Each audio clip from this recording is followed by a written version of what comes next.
Krishna Krishnaya Bhutale Srimate Bhakti Vedanta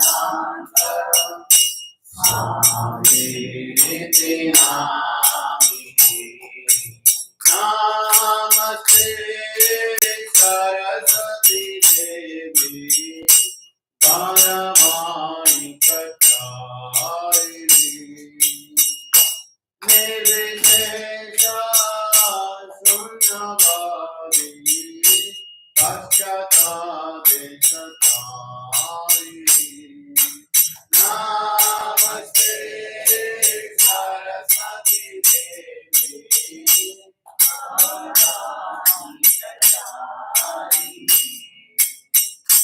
Nirvishesha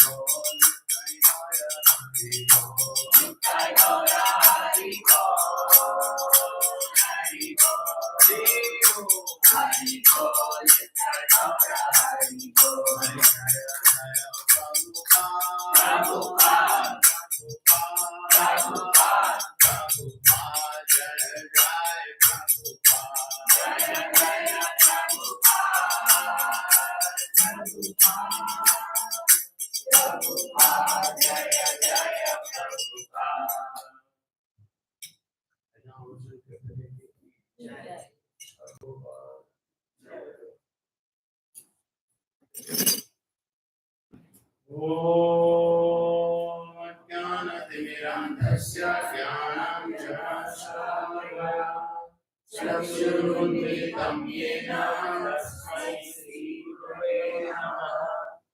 श्रीचैतन्यमनोभीष्टं स्थापितं येन भूतले स्वयं रूपा कदा मह्यं ददाति स्वपदान्तिकम्।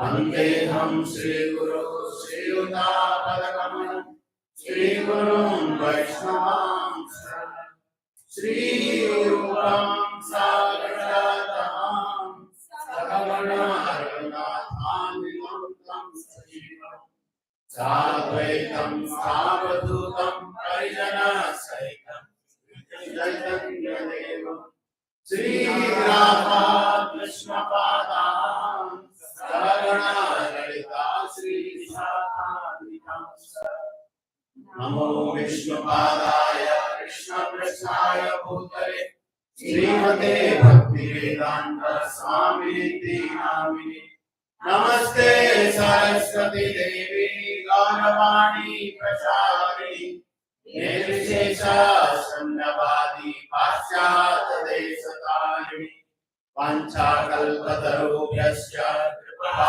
सिन्धुभ्य एव च पतितानां पावनेभ्यो वैष्णवेभ्यो नमो महावदन्याय कृष्णप्रेमप्रदायते कृष्णाय कृष्णचैतन्य नाम्ने गौरसे नमः। पञ्चतत्त्वात्मकं कृष्ण भक्तरूपस्वरूपकं भक्तावतारं भक्ताख्यं नमामि भक्तशक्तिकम्। हे कृष्णा करुणा सिन्धो दीनबन्धो जगत्पते गोपेश गोपिका कान्त राधा कान्त नमोऽस्तुते। तप्त काञ्चन गौरङ्गी राधे वृन्दावनेश्वरी वृषभानुसुते देवी प्रणमामि हरिप्रिये। जय श्री कृष्ण चैतन्य प्रभु नित्यानंद श्री अद्वैत गदाधर श्रीवासादि गौर भक्तवृंद। हरे कृष्णा कृष्णा कृष्णा हरे हरे हरे राम राम राम हरे हरे। हरे Krishna.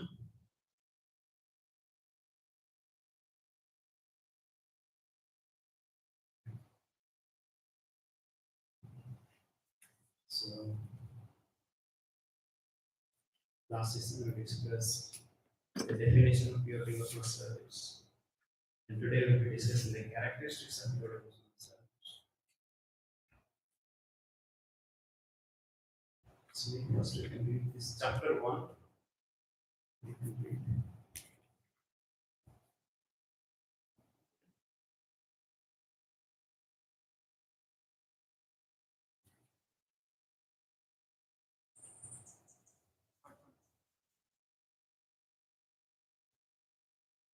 Characteristics of pure devotional service. In Srimad Bhagavatam, 3rd Canto, 29th chapter, verses 12 and 13, Srila Kapiladeva, while instructing his mother, has given the following characteristics of pure devotional service.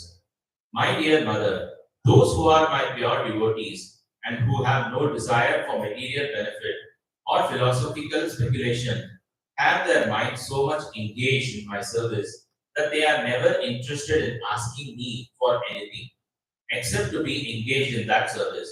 They do not even beg to live in my accord with me.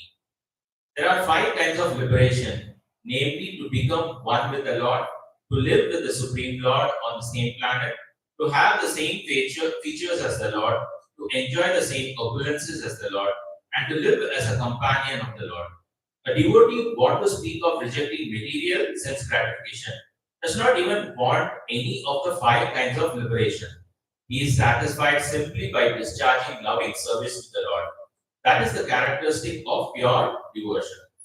In the above statement by Kapil Deva from Srimad Bhagavatam, the actual position of a pure devotee is described, and the primary characteristics of devotional service are also defined. Further characteristics of devotional service are described by Rupa Goswami with evidences from different scriptures. He states that there are 6 characteristics of pure devotional service, which are as follows. Pure devotional service brings immediate relief from all kinds of material distress. Pure devotional service is the beginning of all auspiciousness. Pure devotional service automatically puts one in transcendental pleasure. Pure devotional service is rarely achieved. Those in pure devotional service derive even the conception of liberation. Pure devotional service is the only means to attract Krishna. Krishna is all attractive, but pure devotional service attracts even him. This means the pure devotional service is even transcendently stronger than Krishna himself because it is Krishna's internal potency. Relief from the material distress. In Bhagavad Gita, the Lord says that one should surrender unto Him, giving up all other engagements. The Lord also gives His word that He will protect surrendered souls from the reactions of all sinful activities. Srila Rupa Goswami says that the distress from the sinful activities are due both to the sin themselves and to the sins committed in our past lives.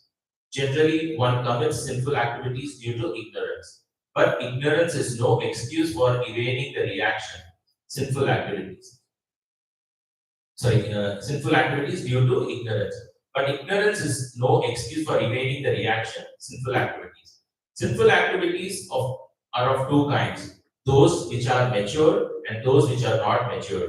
The sinful activities for which we are suffering at the present moment are called mature. The many sinful activities stored within us for which we have not suffered yet are considered immature. For example, a man may have committed criminal acts but not yet been arrested for them. Now, as soon as he is detected, arrest is awaiting him. Similarly, for some of our sinful activities, we are awaiting distresses in the future, and for others which are mature, we are suffering at the present moment. In this way, there is a chain of sinful activities and their concomitant distresses. And the conditioned soul is suffering life after life due to these sins. He is suffering in the present life. In the present life, the results of sinful activities from his past life, and he is meanwhile creating further sufferings for his future life. Mature sinful activities are executed if one is suffering from some chronic disease, if one is suffering from some legal implication, if one is born in a low and degraded family, or if one is uneducated or very ugly. There are many results of past sinful activities for which we are suffering at the present moment, and we may be suffering in the future due to our present sinful activities. But all of these reactions to sinful deeds can immediately be stopped if we take to Krishna consciousness. As evidence for this, Rupa Goswami quotes from Srimad Bhagavatam, 11th canto, 14th chapter, verse 19. This verse is in connection with the Lord Krishna's instruction to Uddhava, where he says, "My dear Uddhava, devotional service unto me is just like a blazing fire which can burn into ashes, unlimited fuel supplied to it." The purport is that as the blazing fire can burn any amount of fuel to ashes, so devotional service to the Lord Krishna to the Lord in Krishna consciousness can burn up all the fuel of sinful activities. For example, in the Gita, Arjun thought that fighting was a sinful activity, but Krishna engaged him on the battlefield under his order, and so the fighting became devotional service. Therefore, Arjuna was not subjected to any sinful reaction. Srila Rupa Goswami quotes another verse from the third canto of Srimad Bhagavatam, 33rd chapter, verse 6, in which Devahuti addresses her son Kapiladeva and says, "My dear Lord, there are 9 different kinds of devotional services, beginning from hearing and chanting. Anyone who hears about your pastimes, who chants your glories, who offers you obeisances, who thinks of you in this way, executes any of the 9 kinds of devotional service, even if he is born in a family of dog eaters, the lowest grade of mankind, becomes immediately qualified to perform sacrifices.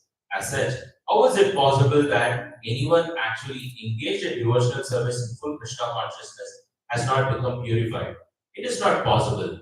One who is engaged in Krishna consciousness and devotional service has without doubt become freed from all contaminations of material sinful activities.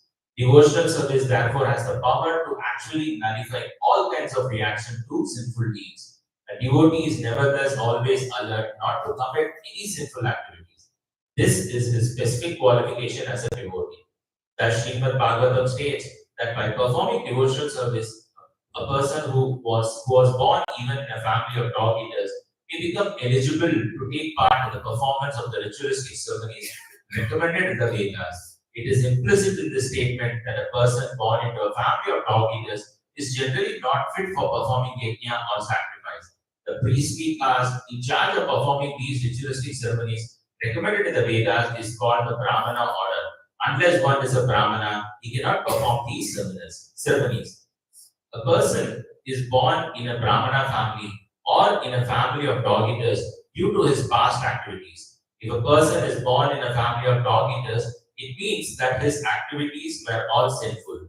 But if even such a person takes to the path of devotional service and begins to chant the holy names of the Lord, Hare Krishna, Krishna Krishna, Hare Hare, Hare Rama, Rama Rama, Hare Hare, he is at once fit to perform the ritualistic ceremonies.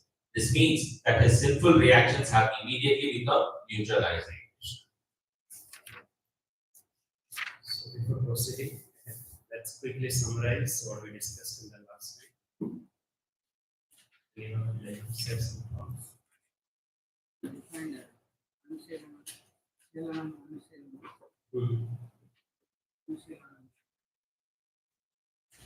Following according to the or under the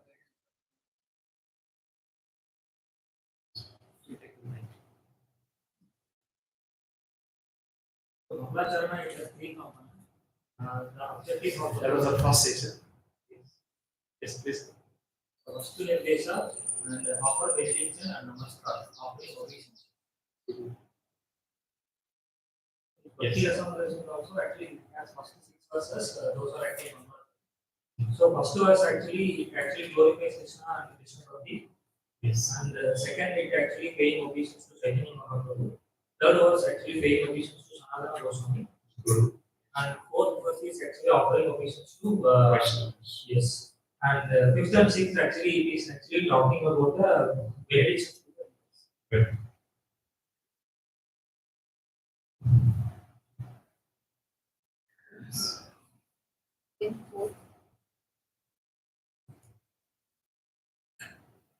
In fourth verse, while the devotees and acharyas are glorified, their acharyas are compared to sats who who only live in ocean and they reject the river, like different liberations and different other paths, and they never leave, they never get caught by the maya, the net of the vision.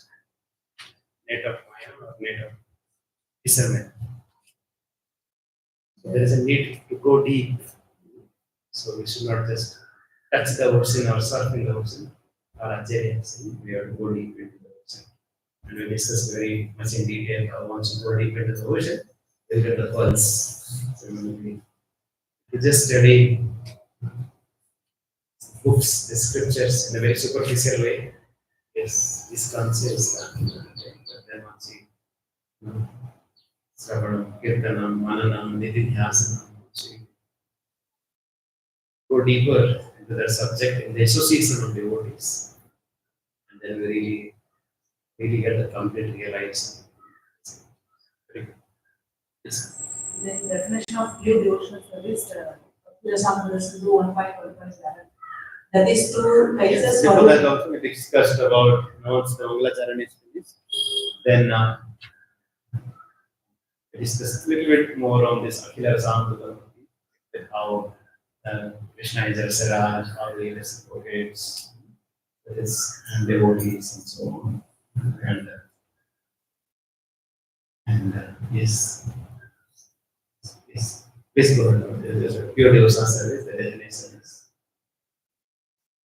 Anya Vilasena Sunyam, Jnana Karmati Anya Vidam. That is two types. Swarupa Lakshana. Swarupa Lakshana means Anukulena, Krishna, Anusilana. Anukulena means loving service of the Lord, favorable. And then Anusilanam, activity and cultivation. Anusilanam means following the Acharya, the process of cultivation, endeavor, reflective activity. And then the activities are body, mind, and word. Mind means thinking, feeling, and belief. The activities are under the guidance of bona fide Acharya, and activities are under the internal energy of Krishna. Yes. So we discussed that how this Bhakti has a Swarupa Lakshana and Tatasa Lakshana. Swarupa is the primary characteristics and Tatasa Lakshana is secondary characteristics. And Swarupa Lakshana has three subcomponents. What are they? Anukulyena, Krishna, Anusena. And then we deep dive into each of those words. First we talked about Silana. Silana means what? Chesta, activity, endeavor. And that chesta, like yes, we have to perform with our body, mind, and words, activities. And also, Acharya talks about Bhava Rupa. It's a Chesta Rupa and Bhava Rupa. The Silana, also two types, Chesta Rupa and Bhava Rupa. Chesta means we kind of do endeavor with our body, mind, and words. And also, we have to add our emotions, our bhava, our consciousness into it as well. And all this are done in a prakriti and in a prakriti. Prakriti means yes, we should accept what is favorable and we should reject. Vikriti means we should reject what is unfavorable.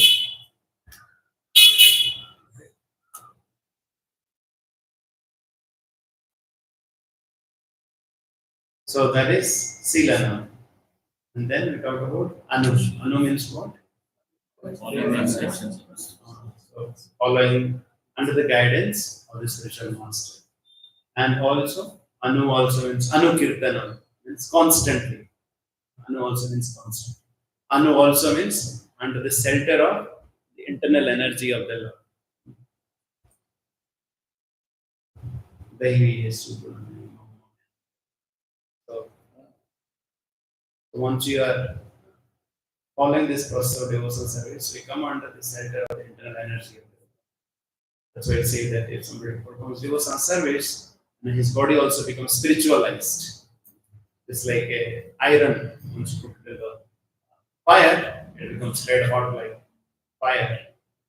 So similarly, our body also becomes spiritualized once you are constantly absorbed in these activities. This is the devotional service. So, Anu, Silanu. Is it clear? Because it's very important. Yes. Because why we are focusing so much in detail about this definition of bhakti? Because most of the times we misunderstand. We think that's a gold-plated some jewelry as a real jewelry. We have to differentiate what is really just a plated imitation bhakti as a real bhakti. Yes. Yes. Yes. Yeah, once a devotee, pure devotee, follows this pure devotional service, his body becomes spiritualized. That's why we say Narasu Gurumati. We cannot consider the body of the spiritual master as like any other human being body. That really gets completely transformed. It gets completely spiritualized. We will be discussing subsequently that the devotees is a transcendental. The same thing, of course, as long as he is in the material world, definitely he goes through the laws of nature, but then he becomes just like in Bhagavad Gita also we get this example of lotus tree in the water but not touched by the water. Devotees, they are in this material world, but they are not touched by the material world. Because the body is spiritual. So Silana means, like once again, right? It's not just only emotions. Some people sometimes, bhakti bhakti. It's not bhakti, that's not good enough. Gopal always says it's not just some emotional or sentimental, thoughts. It has to be, sown with our endeavor. Yeah, it has to translate into behavior. Sila also. Bhagavatam also there was, Sila Sampana. Sila Sampana is behavior. And it has to be translated into the behavior. So you cannot say that I am following the bhakti, but my behavior is not appropriate. As what is really expected of a devotee. So there are so many meanings to this Anusila. And then we discussed about Krishna Anusila. Krishna Anusila. So here they specifically mentioned that the sole beneficiary is Krishna. So we do chanting not for our pleasure.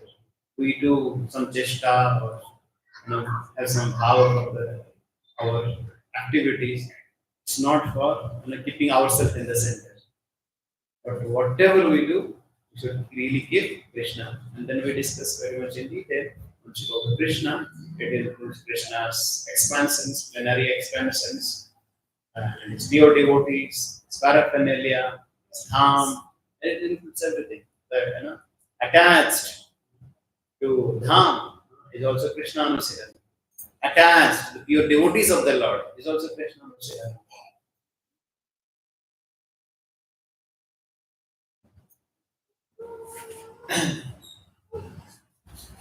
Of course, Siddhanta perspective. Krishna means Krishna and his expansions.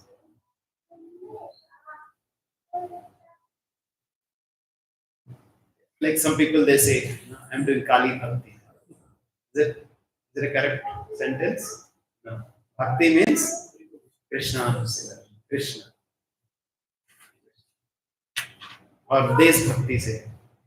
Bhakti means not Des Bhakti, only Krishna Bhakti. And there's a difference between Bhakti and also Puja. Puja means, yes, we do some worship, we do, this puja, that puja. Yes, karma. But Bhakti means we are offering only to Krishna. And then here, once you really talk about pure devotional service of Uttama Bhakti, Rupa Goswami, he puts kind of, from rasa perspective, and he focuses it further. He says that, yes, it is Krishna. Yes, we do bhakti for Lord Narayan, Lord Narasimha. At the same time, Rupa Goswami is saying that to manifest completely our rasa, that is Krishna. So, bhakti to the divine couple Radha and Krishna. Because then we understand that how Lord Narayana has 60 qualities and Lord Krishna has only 64 qualities. Those 4 qualities are. So this is from the rasa perspective, but from Siddhanta perspective, yes. Krishna means then includes his planetary expressions also. So the acharyas taking deeper meanings to it. Okay, so now we discussed about Anusilanam, Krishna, and now Anukulyena. And this also we discussed. What is the meaning of Anukulyena? So Anukulyena is just pleasing Krishna. Why the definition of Anukulyena means pleasing Krishna is not correct?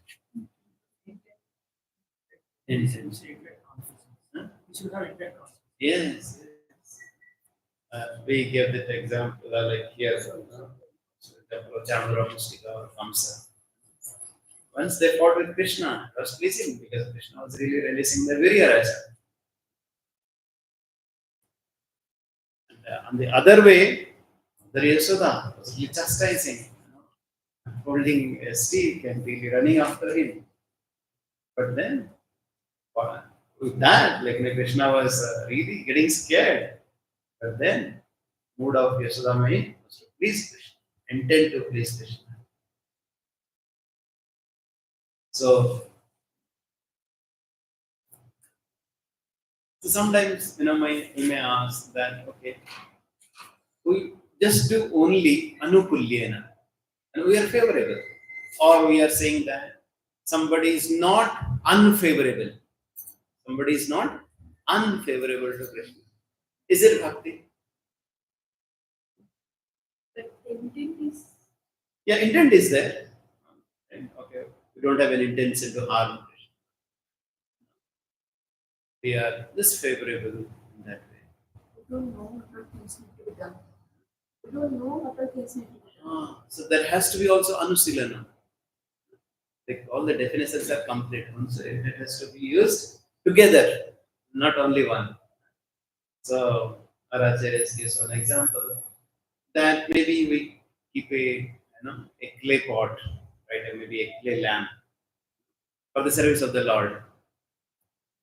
So yes, it is using itself favorably, but we cannot say clay is doing bhakti. But there has to be anusilam, there has to be some activity, there has to be some conscious, there has to be some chesta rupa and bhava rupa. Chesta and bhava should be there.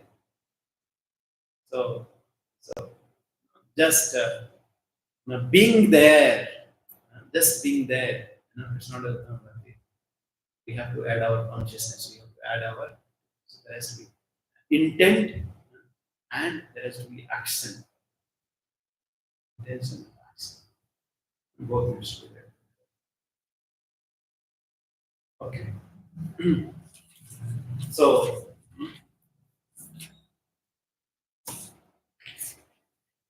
especially this clay pot is example of Vishnu Chakravarti. And he says that if something or someone has no active service, then we cannot call it as a pure devotion. So there has to be anukulyana and anusilana.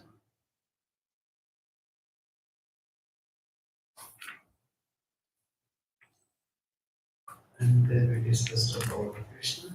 Then the next part is really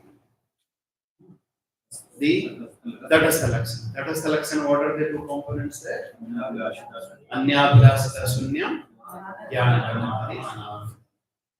So, we discussed also in detail what is the Jnana Karmadi Anabhrata.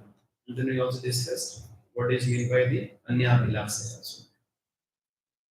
What is this Anyabhilasata Sunyam?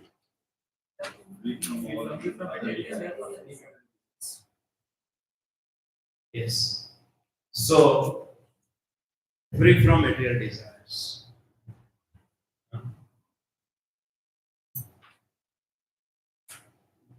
So, we discussed that yes, Abhilasa means desires, and Anya means other desires, material desires. So, Anya Abhilasa means free from the material desires. Sunya means zero. But then, Prabhu Goswami says that it's Anya Bhila Sita Sunya. Sita. And why? He has really put that. Not for sense gratification, not for self-enjoyment. Yes. So that includes Anya Bhilas. Anya Bhilas means like we don't have any other material desire. There is no sense gratification there. It is not an accidental situation. Yes. So the pure devotional service does not exclude, right? If we have some desire for survival instinct, does not exclude. If we have that desire to keep our body and soul together, if we have a desire to pray to the Lord, oh Lord, please protect my body so that I can serve you nicely. So that desire is not material desire. So This adjustment accommodates other desires within the scope of Krishna consciousness, such as basic urges of life, like eating, sleeping, and self-preservation. So this includes, right? This also is included in the pure devotional service. So we cannot say that, oh, if you have just a proper sleep, right? It's not a material desire. Because we are keeping this body. Body is an instrument. We are keeping this body safely, soundly, so that we can serve. But then, if we want to indulge with the excess and luxurious things for our body, that will go to yes, that is not pure devotional service.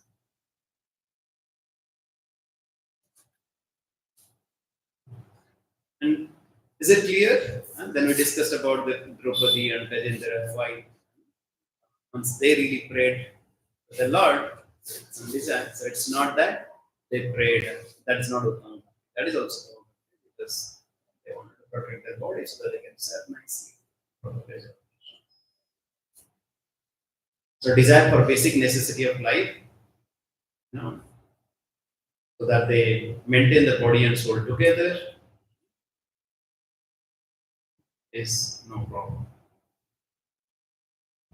And then devotees frequently ask that whether they should also give up the desire to advance in devotional service.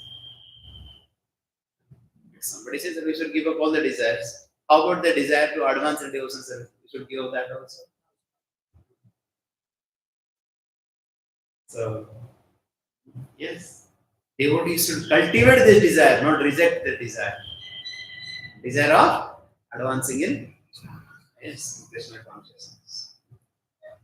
So, teachings of Lord Chaitanya Prabhupada says that in pure devotional service, there can be no other desire than to advance in Krishna consciousness. We should have only one desire, to advance in Krishna consciousness. So now, next question. We also touched this little bit last time. So now, if we have some unwanted desires, still lingering in our heart, does it disqualify us from practicing the pure devotional service? No. Does it disqualify us? Yes. There could be some anarthas. So Lord here is, in this definition is not talking about anarthasunyam. Yes. That's specifically here that our Lord is so merciful. It shows His kindness. It shows His mercifulness. And yes. Whatever way, a person comes to Krishna consciousness, he is purified. So this is the power of devotional service. This is the power of pure devotion.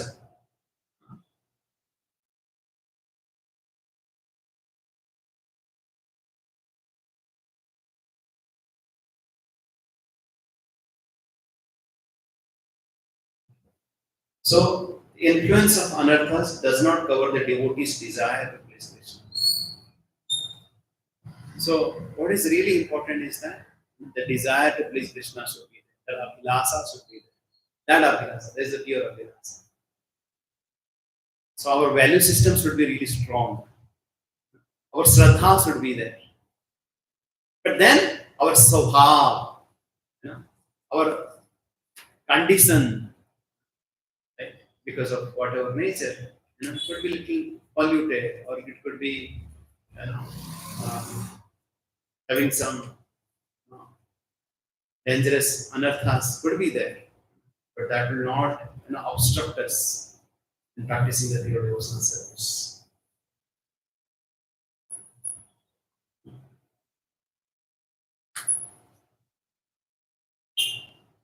So Vishnu Chakravarti Thakur is writing very beautiful paragraph is here.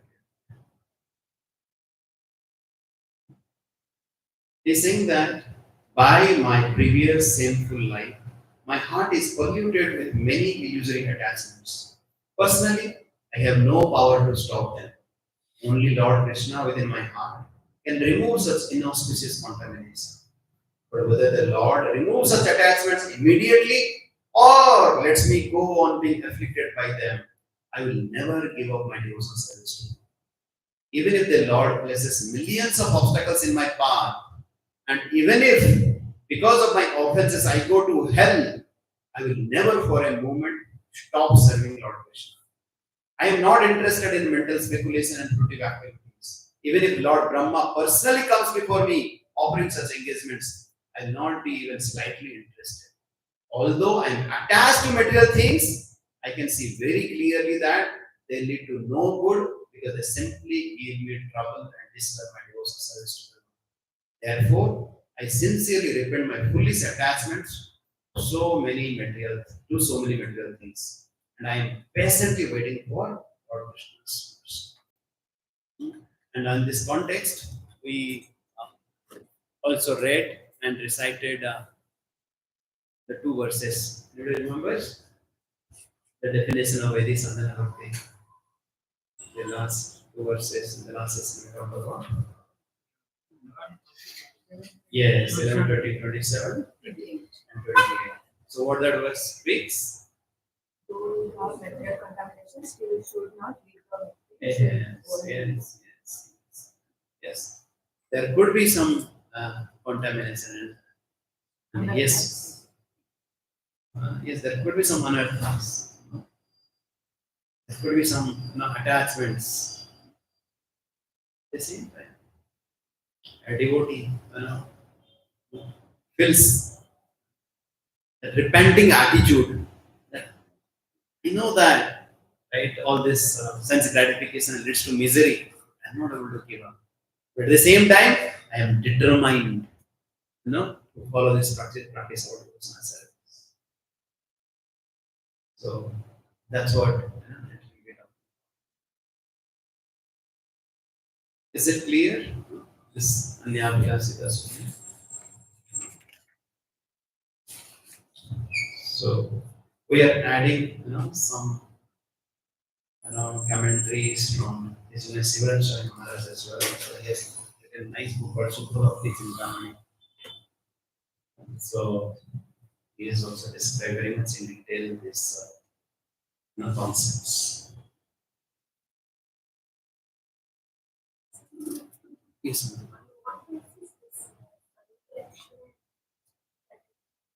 Secondary activity. What will they got divided? Yeah, so primary means this constitute bhakti. There's the components of bhakti. There's the primary components of bhakti. This has to be there. It's the foundation. We're talking about Anukulyena, Krishna Anusilena. But then it becomes Uttama Bhakti when we include other two. Anyabhilasita Sunyam, Jnana Karma Dhyanamrita. So the Bhakti becomes Uttama Bhakti once you add the other two. This is the second important characteristic. That is the Lakshana. But it really makes it pure devotional service.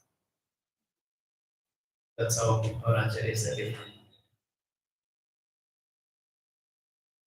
And then, just to elaborate a little further, this desire. Yes. Yes. Yes. Last time also we discussed in detail about the mixed devotional service. Right from the section of no mixed devotional service. We discussed. Yes, third canto. What is that section? Kapila Dev and Dev. They talk about the mixed devotional service. So bhakti is transcendental. It is Suddha Sattva. But then in that seventh verse, it talks about the executor of the devotional service. Right?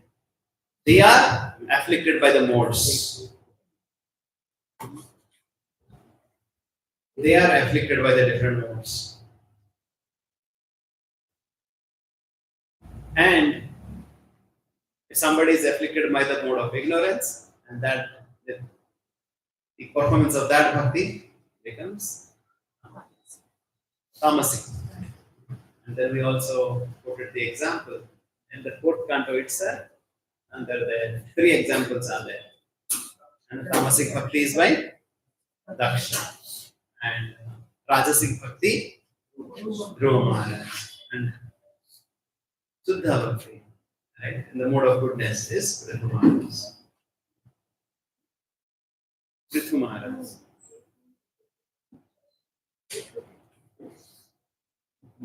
So is it Daksha 4.6? In fourth canto, these three examples are there. Prithu Maharaj is the beginning of the fourth canto, chapter 1 to chapter 7. So that's a pastime is there, right? Lord Shiva, Sati, and that's a pastime is there. That we discussed there. Now, yes, he was worshipping Lord Vishnu, but at the same time, he had so much of envy and so much of pride in his heart.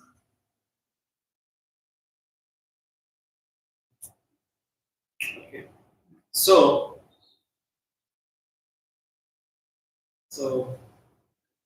right now, later we can discuss very much in detail about this mixed devotional service. This mixed devotional service, yes, they are in three modes. And then we discussed also that in each of the three modes, there are three different characteristics are there. And it becomes 9. And then 9 we discussed that, okay, it's Navavidha Bhakti. 9 into 9 it becomes 1800. And then, like especially here, Namaste Maharaj speaks about that how this mixed devotional service can be, not limited to 81. There's so many sets. Just like there's a black and white, and you can so much of sets of gray. So the mixed devotional service also has so many sets into it. And what are those different sets? Especially here, chapter 4 and 5. Charan Maharaj talks about Bhakti Avas of the mixed devotional service. And he talks about what are the different semblance of Bhakti. He talks about, especially from the 7th chapter of the Bhagavad Gita. What is that? What is that famous verse for the 4 kinds of people who come to Krishna? Tatavida or something. Artha Jigyansu. Either Artha Jigyansu or Artharthi or Gyan. So yes, they come with some desires to be fulfilled. But then, yes, they are pious persons. But then, as they come to Krishna, they develop some bhakti and mukha sattva. They develop some bhakti and mukha sattva. And as they perform this devotional service, they bring that inquisitiveness, especially Baldev Vidyahusan. He says that even the Artha and Artharthi, once they come to Krishna with that desire, right, and then their inquisitiveness develops, their jigyansa develops.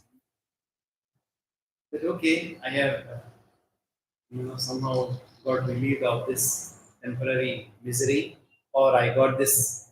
But then, so what next? Because once you come to Krishna, once you do that steady devotion to Krishna, and then that jigyansa develops. And with that jigyansa, then develops jnana. From jigyasu, one becomes a jnani. And from the jnana, then he develops. Right? So once again we can discuss about that how, because whatever situation we might be, but once you start performing devotional service, Lord, out of His kind nature, out of His merciful nature, now He gives the benefit of doubt. As we hear the example of even Ajamila, that also is there in this chapter of Gopal also talks about Ajamila. Ajamila, he had from birth, he had learned so many Vedic scriptures. He learned Yajna, Dana, Tapa, Karma, all that. But then, somehow or other, he saw that this low attitude, this woman embracing some person, and then his desire awakened to enjoy. Right? And all, whatever he had learned, that went for it. And he started indulging in so many simple activities. But then somehow he got blessed with the devotees, and then he named his son as Narayana, and he was chanting the name of Narayana. And when the Yamadutas came to take him away, he started chanting Narayana. Briyamana Hare Nama Runan Patrapacharita Ajamilopi Agathama. Like, so it is mentioned that how he was chanting the name of Lord Narayan's name, not even to call Narayan, calling to his son. But then, with that, the first benefit of chanting the Lord's name is the four Vishnudutas appeared. Four Vishnudutas appeared. So first, the first installment of mercy, once you get chanting on the holy name, is really get the association of devotees. Once you get the association of devotees, then what happened? Then he heard the discussion between Yamadutas and Vishnudutas about the glories of the holy name. Then you get the knowledge. You get knowledge about this process of bhakti. And then, once he heard this beautiful glorification of the holy name, then he was given a chance once again to perform devotional service. He went to Haridwar. 12 years, he performed bhakti. And then, yes, you get the association of devotees, you get knowledge of bhakti, then you get opportunity to serve. You get opportunity to serve. And once he did that seva, at the end of it, what happened? Once again, the servants of the Lord came to take him back to God. Then we become eligible to go back to God. So yes, and Dhruva Maharaj's case also, that yes, he had come with a desire, to Sthana Vilasi Tapasi Stito Praptavan Deva Munindra Bhuya. Right, yes, he had the desire to get greater kingdom than his great grandfather. Kacham Vichinvan Abhidipya Ratnam Swamin Kritarthos Nivaram Ayache. He said that, oh Lord, whatever I was really asking, that is really just like in a broken pieces of glass. Because now I have received a rare diamond, Abhidipya Ratna. That even all the devatas, they have been, or the yogis, they have been trying for millions of years, for millions of lives, they are not getting it. I got it. And he got the realization. Because, yes, once again, he was blessed by Narad Muni to take this course of devotional service. And then he followed it. And he followed this process of devotional service with the steadiness and with the strictness, with the seriousness.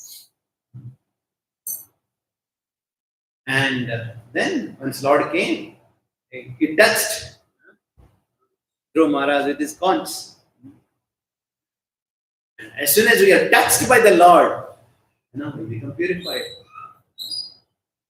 So Dhruva Maharaj says, Yanta pravishya mama vachamimam prasoktam.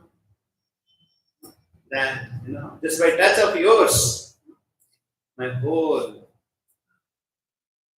body, all my senses become awakened and they become purified. So that's what, somehow or other, akama sarvakama. So whatever, even the desire you might have, but once you come to the process of devotional service, yes, they get purified.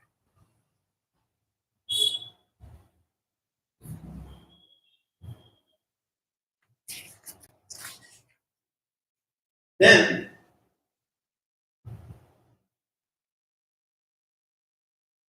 somebody might ask that okay, the person comes with whatever desire, kama, saiva kama, then you are just saying that jnana karma dhyana. We should not be having any other desire. Then why Srila Rupa Goswami, Chaitanya Mahaprabhu, Srila Prabhupada, are they really strict? Because Srimad Bhagavatam, Sudhir Gopal, he's saying that Nakama Sarvakamo, Moksakamo, Diprena Bhakti Yogena. If somebody comes with desire, no desire, or desire for moksha, they will all be taken care by the Lord. Why? Why? Why Rupa Goswami, why they are so strict? Why they are so? You are understanding my question? You take a lot of things from years to go. Yes. This one, if you actually follow this Yes. They Yes. want us to taste the best form of the Yes, very good. Yes, very good. Both are correct. That is what it is the most. Yes, very good.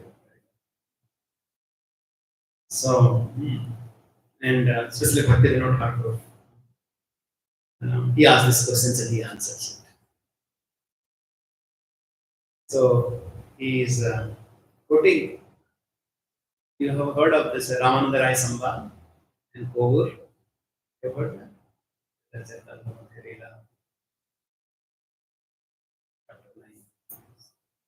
That how when Chaitanya Mahaprabhu was traveling in South India, from Simhachalam, then he crossed Godavari, Kovur, he met Ramananda Rai as per the advice and as per the request of Sarva Bhattacharya. And at that point of time, Mahaprabhu wanted to hear from Ramananda Rai, what is the goal of life? What is the sadhya, the goal of life? And then Ramananda Rai, I said, oh Lord, right? I don't know anything, but I know that just like Krishna wanted to establish the process of dharma to Arjuna, right? Now you wanted to establish the process of devotional service as the goal of devotional service, the goal of our life, right? And not through my tongue. And my tongue is just like an instrument, it's like a veena, but you are a veena dhari. So, yes, I'll just repeat whatever you desire. So, saying that, he answered. Then first of all, he talked about the indirect path. We talked about that how varnashrama, and then we talked about the yadkarosi, yadasnasi, that okay, whatever you do, you offer it to me. And then we talked about that, right? So many steps. But Mahaprabhu was saying, eha bhaya. But then when Ramananda Rai said, yes, once you approach the Lord, free from jnana, karma, or anything like that, and being situated on ourselves, we just perform our devotional service, starting with the hearing and chanting, that really conquers even the unconquerable Lord. Right? Jnana prayasa tapasya namanta eva jivanti sammukaritam bhavadiya varna. स्थाने स्थिता श्रुतिगतां तनुवन् मनोभि ये प्रयासो जीतो अपि the verse, this is a prayer of Lord Brahma after Brahma being Lila. When Ramananda Rai quotes this verse, that Jnana Prayasa Udapasya, this being free from this Jnana, right, all this mental speculation, and we just take center of the Lord, starting with Sthane Sthita Sruti Gatam Tanuvan. Hearing the chanting, then ye prayasa jito. With that prayas, with that activity, ajito. Then ajita, you will conquer even ajita. No? So that's why, that's what he says. So that's why Mahaprabhu says, hey, oh boy, this is good. Now please continue. Now on the right also, like different rasas, right? Like Santa rasa, Dasya rasa, Sakya rasa, Vatsya rasa, Madhurya rasa. So here, Bhaktivinoda Thakur is saying that why he did that. Please hear carefully this paragraph. This is from Harinam Chintamani. In Kali Yuga, the indirect devotional paths of speculation and work are extremely narrow and hazardous.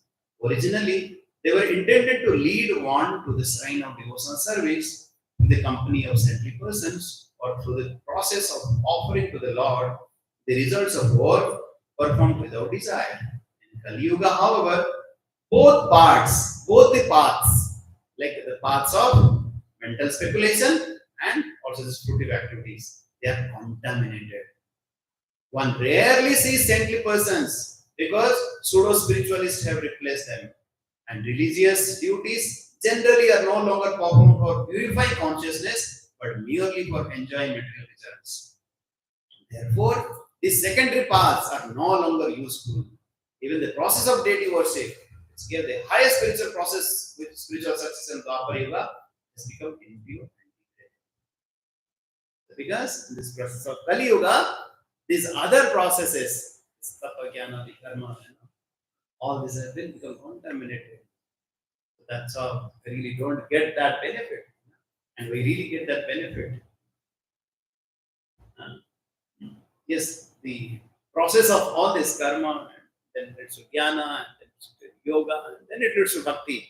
But so Prabhupada and all our acharyas, Gaudiya acharyas, Mahaprabhu, they really taught us you don't have to go through the yoga ladder. You have to just go through the lift. You don't have to go through the steps. Because it's a very dangerous, it's a long process, it's a very hazardous process. And that is the mood of our acharyas. Otherwise, there is nothing wrong in it. Is it clear?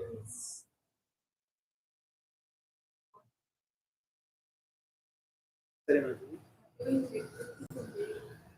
Okay, I'm just reading, as I said, from this book, Buddha Bhakti Chintamani by Shivraj Swami Maharaj. And he has given very beautifully about this, what is a semblance of bhakti or mixed devotional service. And it clearly calls out what is Shuddha Bhakti and what is the Avas. Is the one that is characteristic of pure devotional service, so how it is related? No, you're talking about Uttam Bhakti, no?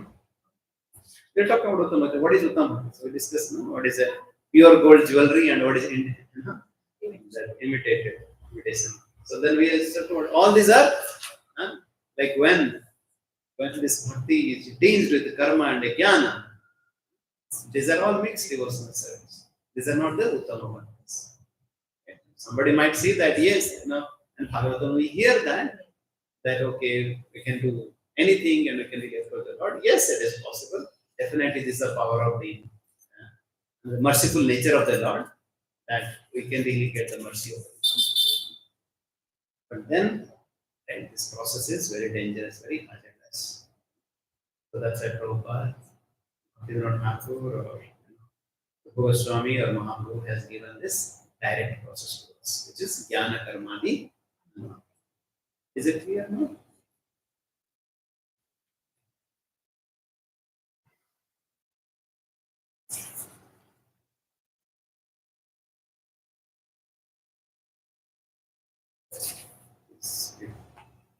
So this is what this Uttama Bhakti is also called Kevala Bhakti, Ananya Bhakti,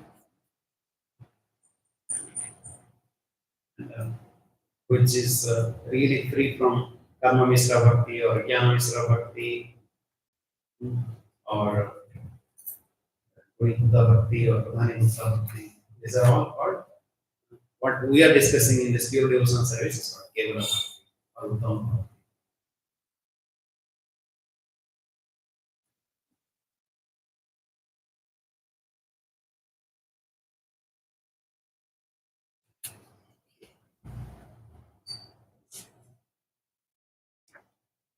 Okay. This is definition clear. Yes, I wanted to spend a little time in recapping, but I thought it is important because once the definition, this foundation is clear, then I can proceed fast. Checklist myself. That's a good question. Now we have some practical question, practical test.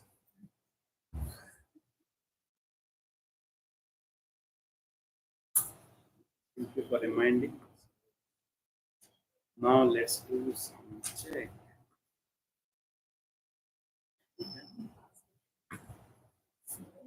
Okay, so you see there are two contrasting characteristics are there. So what is there in golden means it's a pure devotional service, and what is in other one is not. It's not pure devotional service. Okay. Maybe somebody can read the golden one, somebody can read the contrasting, and which is not pure devotional service. Yes, maybe you can read and read the white ones. Yes, pure devotional service means pure. Selfless motive. Selfish motive. Selfish motive. Intended to please Krishna. Incidentally. We did discuss about that. Remember, intentionally and intentionally. Guided by pure devotee. Anusya, right? It's independent. If somebody is doing independent bhakti means it's not okay. Activity with body, mind, and body. All this BMW, Lord has given a BMW to us, so you have to use it properly, right? Not abuse it or not lose it, right? Or not misuse it. You have to use BMW. Yes. Laziness. Yes. It should not be just we'll do at our home, at our own time, at our own place. Means we are aspirant of mukti. Not ideal meditation. Idealness in spiritual. What is it? Idleness, like okay, you're just the same, right? Idle, idle sitting, or just on our own, being isolated on. I will do my bhakti, right? Idleness, laziness, the same. Idleness or laziness. Use everything in Krishna's seva. Disconnection from Krishna. Free from jnana and karma. Contamination. Contamination from jnana and karma. So now this is what is an activity time. Okay.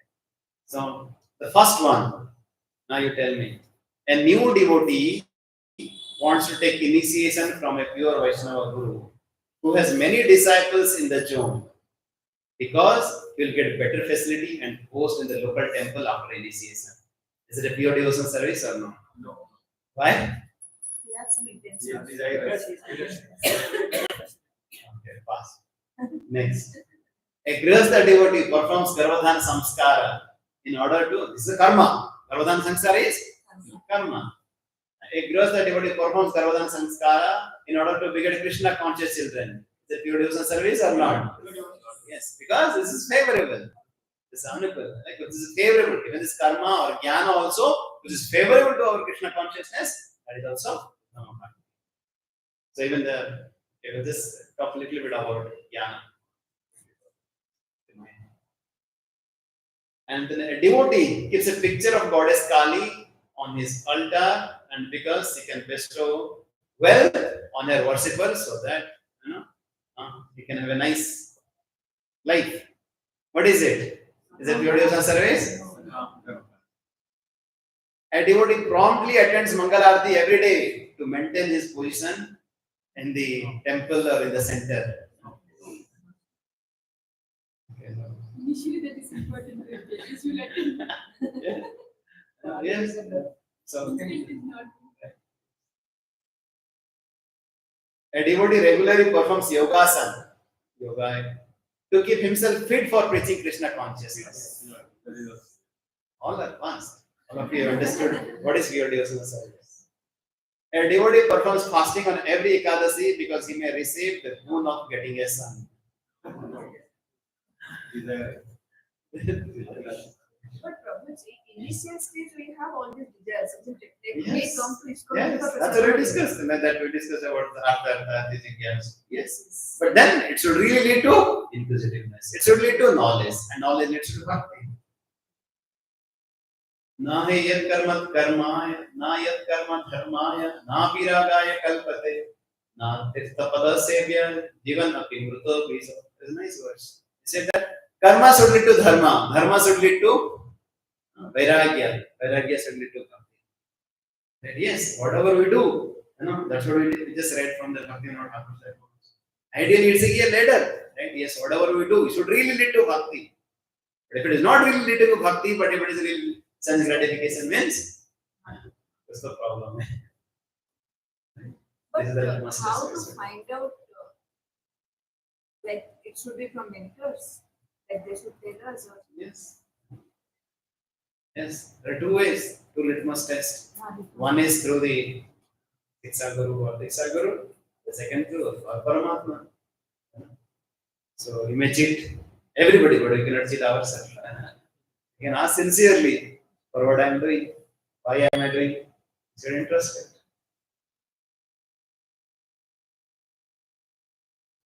So just to touch a little bit on this, jnana. Here, Maharaj speaks very nicely.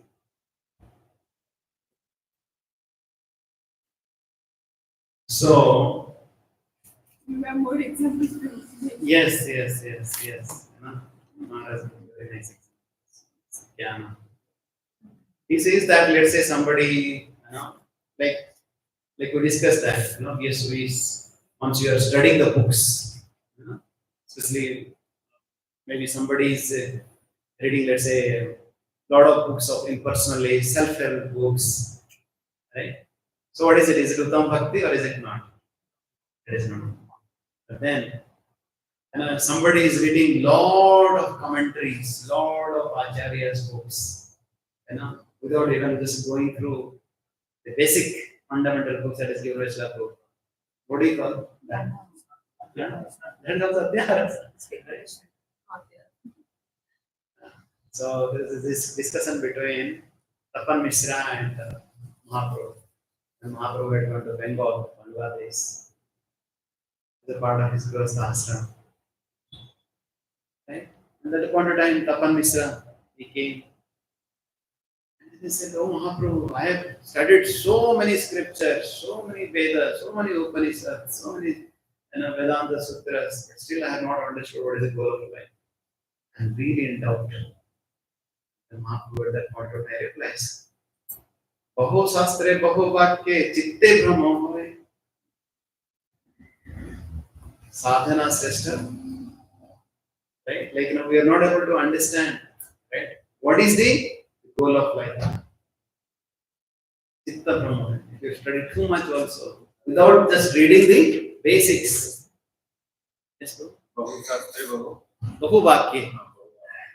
Bahu Sastre Bahu Vakye Chitte Brahmo. Chaitanya Charitamrita, Adi Lila, 17. What the discussion between Tapan Mishra and Mahaprabhu. Sadhya Sadhana, Nahai Nishchay. So yes, if we are just reading, like, because we have personally seen, right? Maybe around 15 years back. Yes, bro.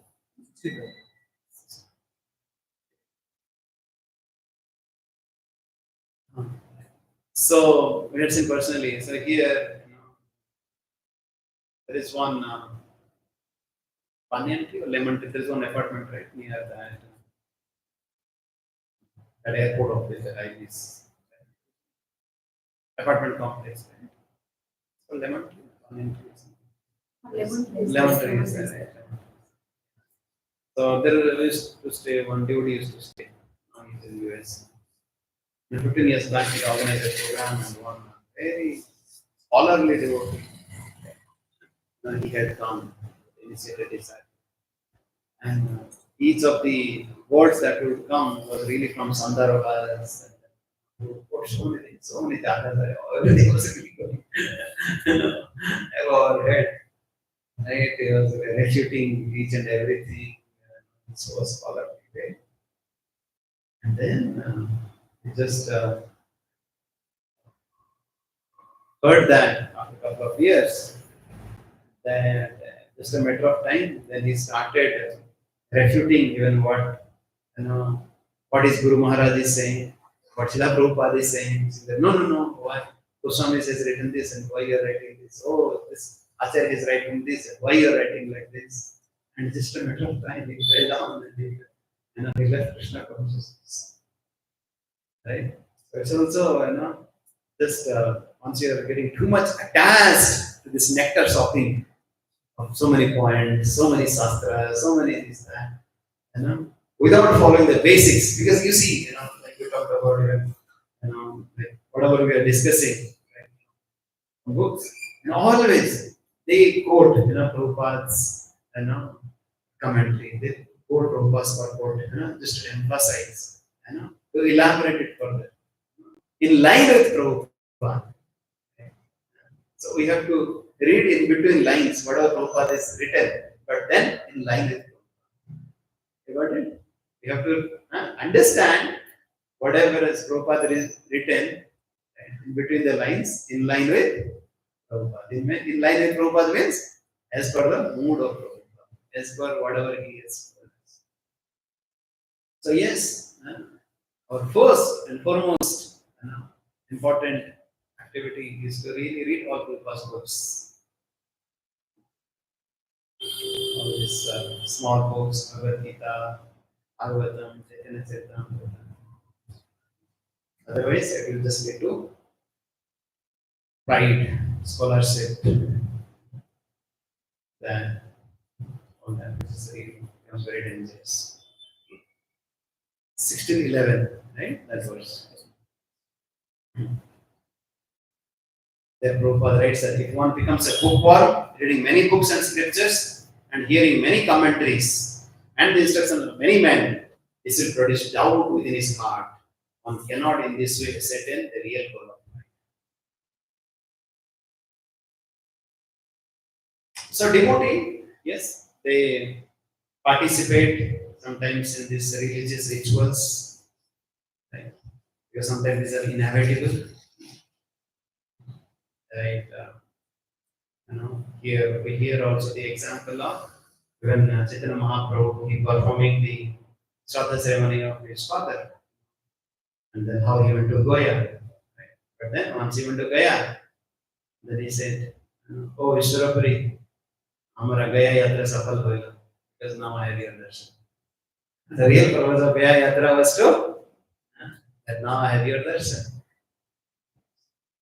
Not if the Bhakti Sastri na karinse. So the real purpose of performing any of this, rituals, right, or these karmas, right, or even relating worship, that now the yadiratim, sramayeva hikeva. The real objective is to develop our attachment for Guru Shastra Shastra. Or we discussed last time also about the astrologer, Bhakti Sastri, and so on. If you consider them, then if you don't do it, Maharaj says there are 2 points. We should really avoid these 2 mindsets. If I don't do this, I'll incur sin. If I don't still worship my some favorite Devi Devata, I don't do this, I'll incur sin. This is wrong. Or The other one also, this is dangerous. What is that? If I do this, my devotional life will improve. If I do this karmic activities, my devotional activities will improve. Why there is a problem there? Not to be surrendered. Yes, because bhakti doesn't have any material cause. All this karma jnana. No, bhakti is really independent. This process of devotional service is it's a self-nourishing. Right? You don't need karma and jnana to nourish bhakti. Is it clear?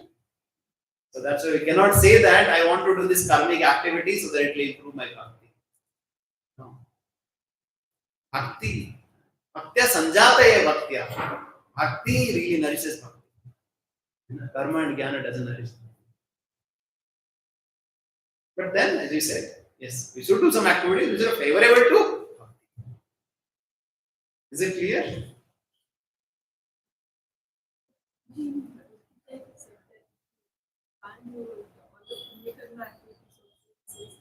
Yes. Yes, yes, yes. Yes, Lord has given different slope for different folks. But then here we have to prove because yes, Lord talks about that is I personally give the attachment for your worship to Devatas. I give that attachment. Lord is saying that. Because at one point of time, your heart will get purified. Right? And then you'll come to me. Because you are at this stage, you cannot really understand it. But then they are the Mudas.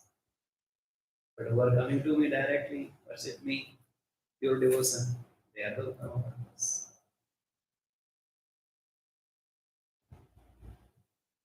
Okay. So, Uttama Bhakta, devotee, must be careful.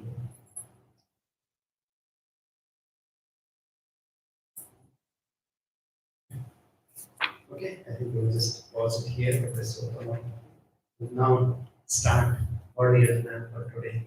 The characteristics of Uttama Bhakti, that's exactly. Any questions or comments? Is it PPS too? Pure devotional service.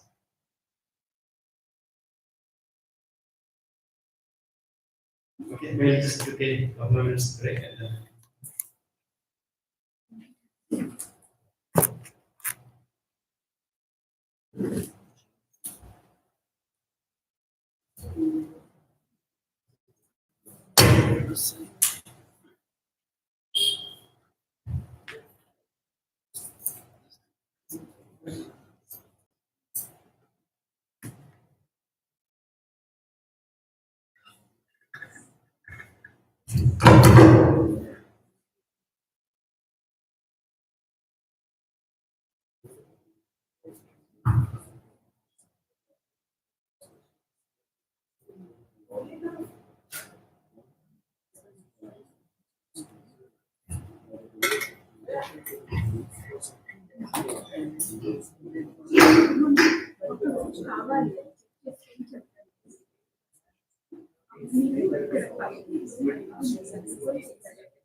Location promotion. Also, Panathur.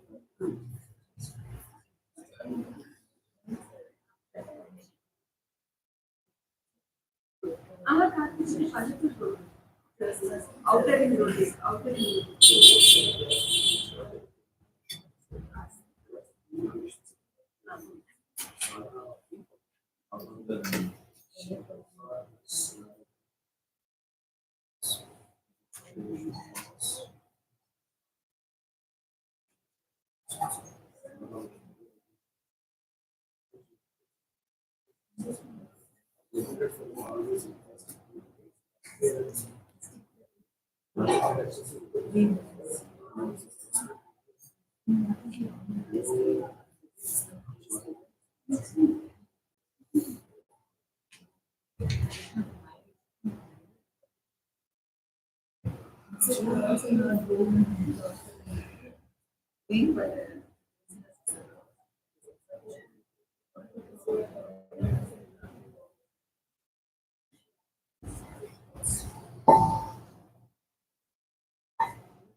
So now we can get started. Want to go? Yes. Yes.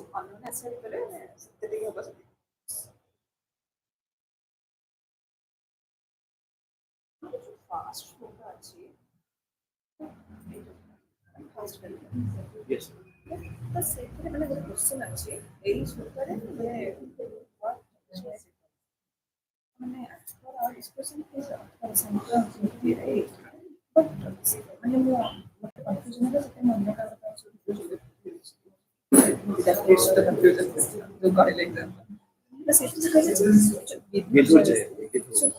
Vidhu is also. Yes.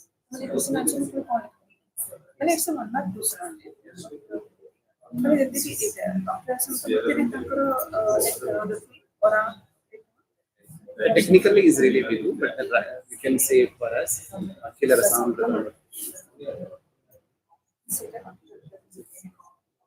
Yes, especially as we are discussing in technical definition by Jiva Goswami, he is writing that Vidhu indicates Lord Krishna. Vidhu indicates Lord Krishna. And then he talks about what is the meaning of Vidhu. How does it mean?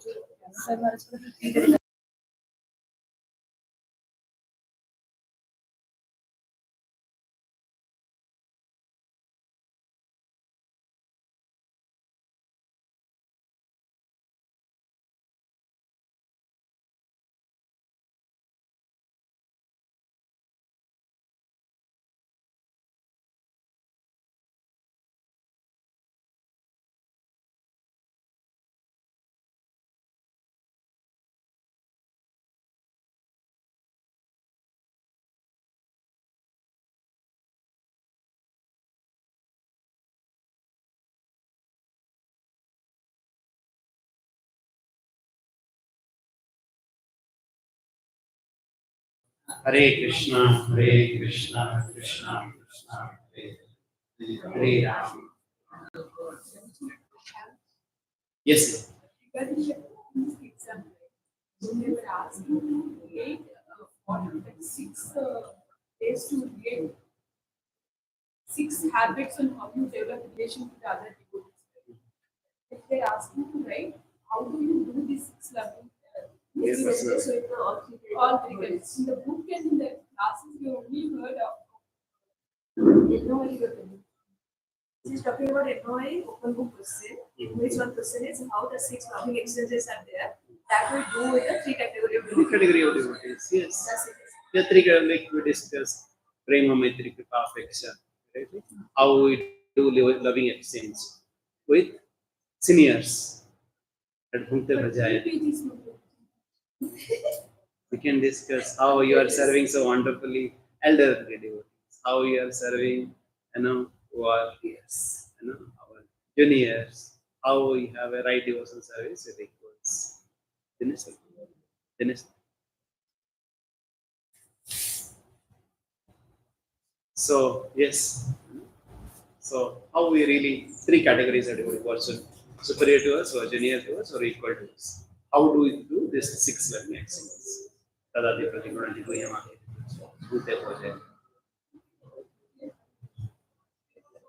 Because we said in the first exchange, we should only do it in this way. This Guhyam Akhiti Pruchya. The way we approach our senior, right? With a Pranipada, Pariprasna, Sevaya. That should be our mood, as we approach our senior. But then once we share with our juniors, what should be our mood? Our mood should not be just that, okay, though I know everything, you are new, you are just insignificant. But then it should be in the mood of that, okay, Lord has given this opportunity to serve you. Right? So I'm really grateful to the Lord. And once I'm really sharing it, right, it gives an opportunity to be absorbed myself. Right? In the process of it. I'm doing it, Apanasudite. I'm doing it for my purification. So, it's one aspect. It's going how we do the seniors, how we do juniors, and with the equals, right? How we discuss our process of devotion, how we execute devotion service with our ups and downs, and how we really learn from each other, right? So we are really open our heart. We discuss that in front of our juniors, we are God. In front sometimes our seniors, we really go lead to the lower planets, right? Because we feel so insignificant that hardly we have time or hardly we spend time with our seniors. But then with our equals, we have a lot of time, right? That we open our heart, we discuss in detail. We should have some friends to discuss very much in detail about the need for friendship. How we should really share our joys and sorrows, and what's really going well, what's not going well, and we get inspiration from each other. We discuss very much in detail about this 11.3.30. Parasparanutatanam Bhagavata, Pavanam Bhagavatam, Smarayanta, Smarayanta. How we should remind and remember each other the glories of devotion service.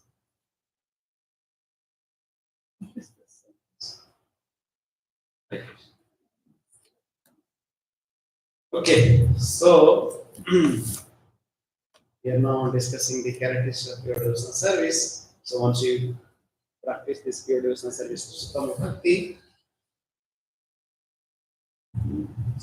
what is the characteristics?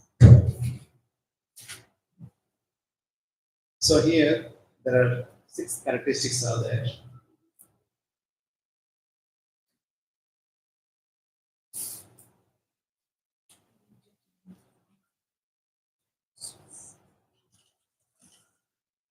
Please repeat after me.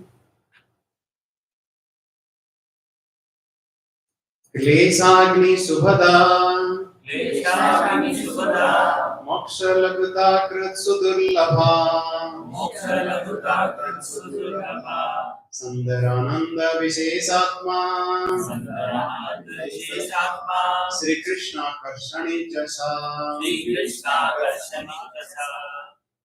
There are 6 characteristics.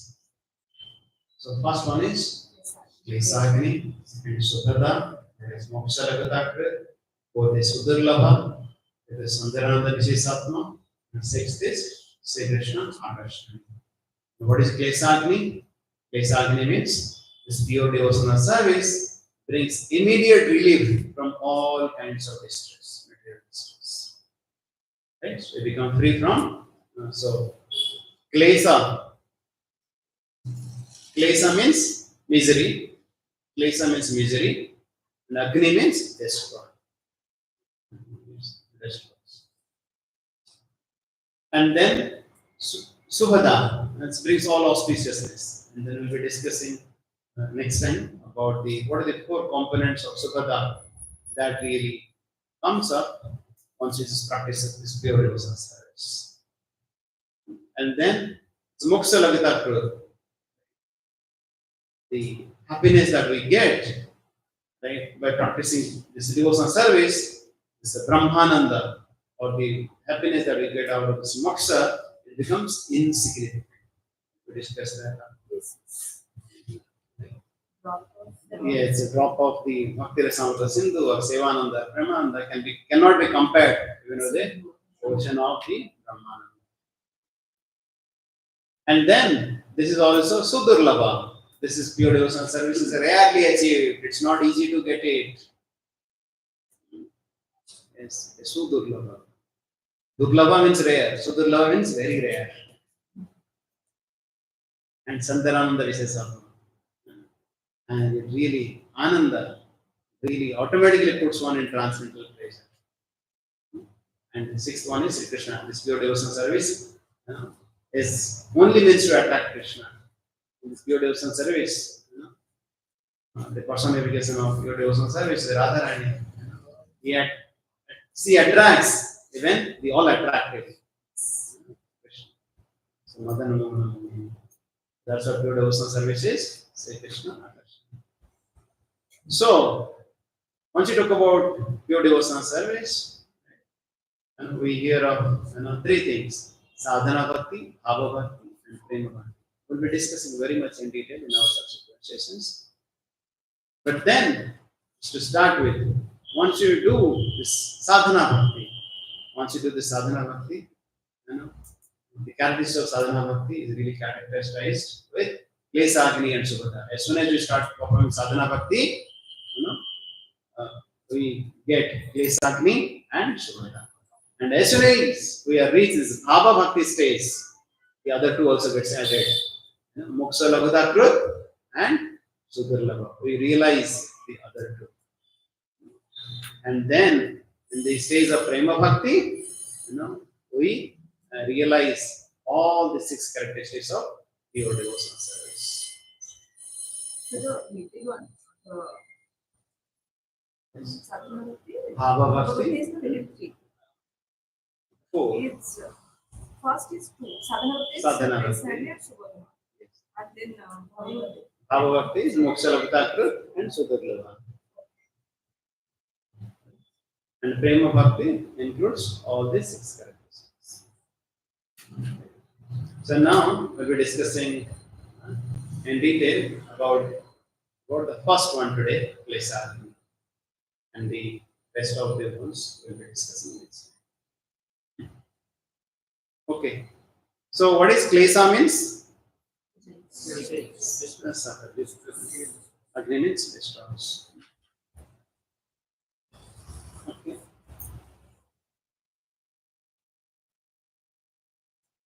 So what is suffering?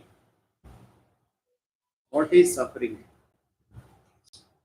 What is suffering? Doesn't do any good to us. It takes away from Krishna, or it gives us pain. Yes. How do you relate to suffering or klesa? Anxiety. Tapatraya. Very good. Anxiety. What are those tapatrayas? Three. Adhivata.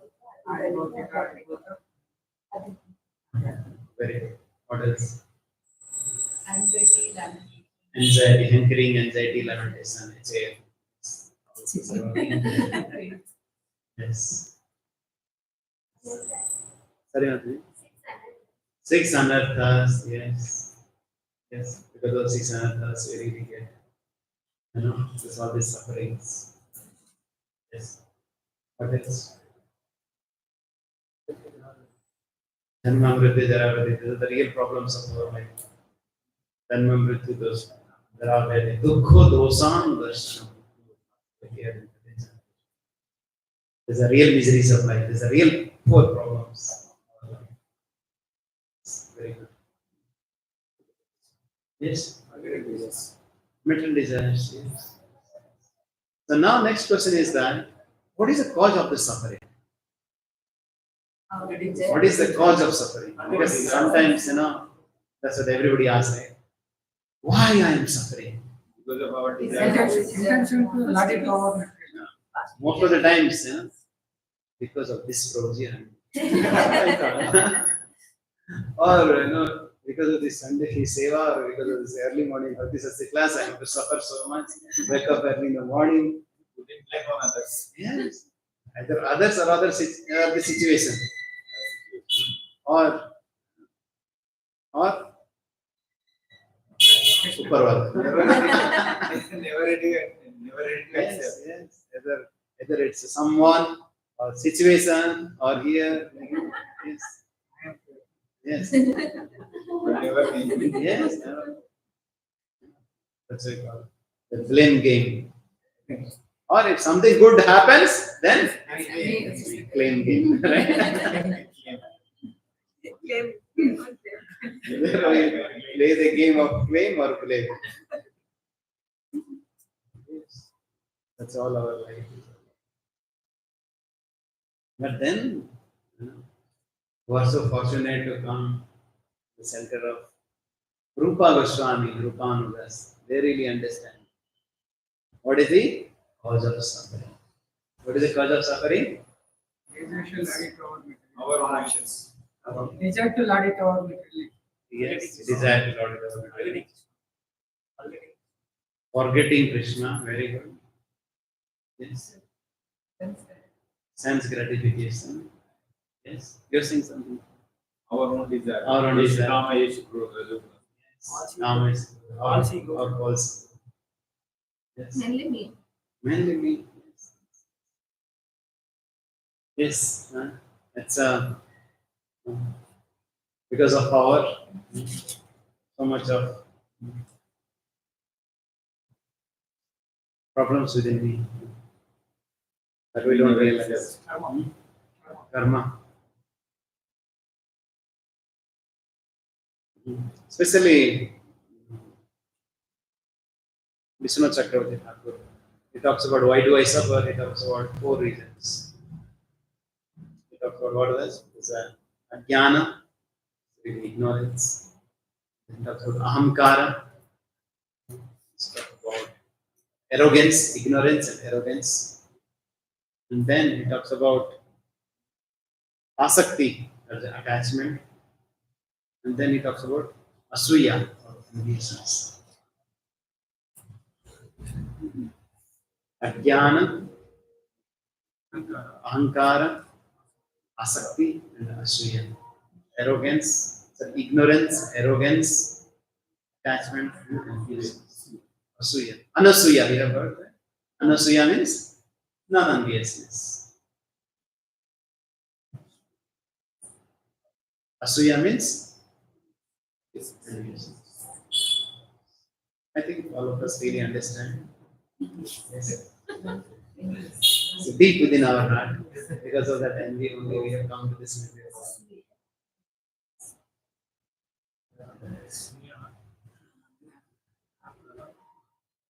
Right. So yes, we suffer.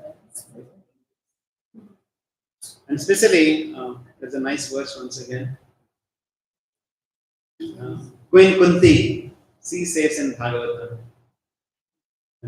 what is the way people get suffering? The klesha. In this section where she talks about the reason for Lord's advent or appearance, especially 1.8.32. It talks about there are various reasons why Lord Krishna appears.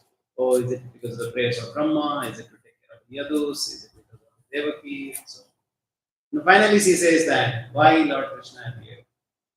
It's a prayer to Lord Krishna. She's reminding Krishna, I know why he appeared. Why he appeared? Avesmin Klishyamananam avidya kama karmavi Sravana Smarana Arhana Karishana Iti Kechana. That. So he's saying more intelligently after analyzing so many reasons, he says, maybe this is the reason. What is the reason? Yes, people are suffering so much because of various kleshas, various suffering. And why they are suffering? Because of their karma, because of their sinful reactions. And why do they get sinful reactions? The karma? Because of their kama, because of their sinful desires. And why do they get sinful desires? Because of avidya. Avidya, kama, karma, klesha. This is the sequence he says. Avesmen Krishyamana. Klesha means suffering. Where does it start? It starts with avidya, ignorance. Ignorance means who am I? Or the misidentification of myself. And I really don't understand who is the Lord. So avidya, I don't understand What is my Swarupa? I don't understand what is the process to go back to purify myself. So, and because of that, I develop the sinful desires. And that will lead to sinful activities, karma. And that will lead to get a reaction out of it. You get a karma. Avidya kama. Is it clear?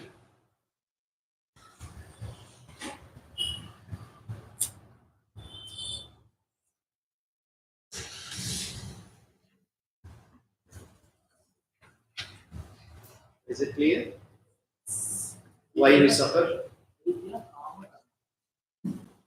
Yes. In some cases, avidya kama karma bhi or avidya bijam to papam. It's a different wordings, but it's same. So now everybody understood why do we suffer? Hmm? What does it start? Avidya. And then it leads to kama and then leads to karma or bijam and papam. But Lord Krishna says that. What he says? To understand this karma is dahana karma gati.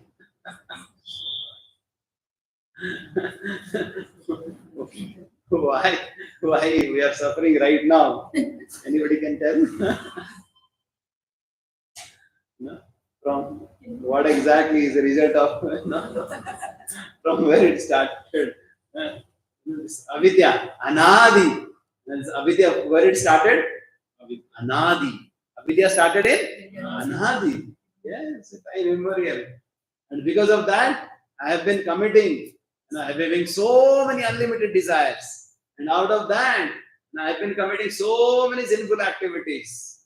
And out of that, some reactions have been fructified and some reactions have not been fructified. And it's going in a loop, infinite vicious loop. That's a why do I suffer for what exactly is the cause? Gahana karma. It's very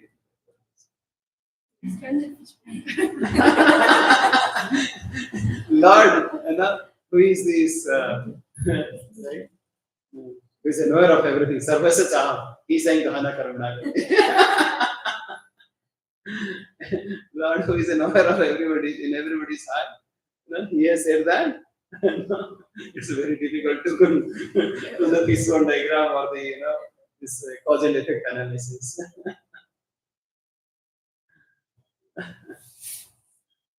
And who are we? We are trying to understand. Oh, why it really happened. Okay. Okay, please read.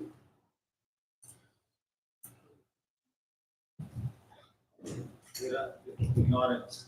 Ignorance. There are many little snakes on the ground of the forest. And when a fire takes place, burns the dry foliage, the snakes are immediately attacked. Similarly, the blazing fire of Krishna consciousness is so strong that the snakes of ignorance are immediately. Okay. So, how this pure devotional service destroys the root cause.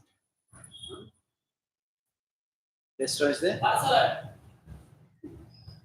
Hello.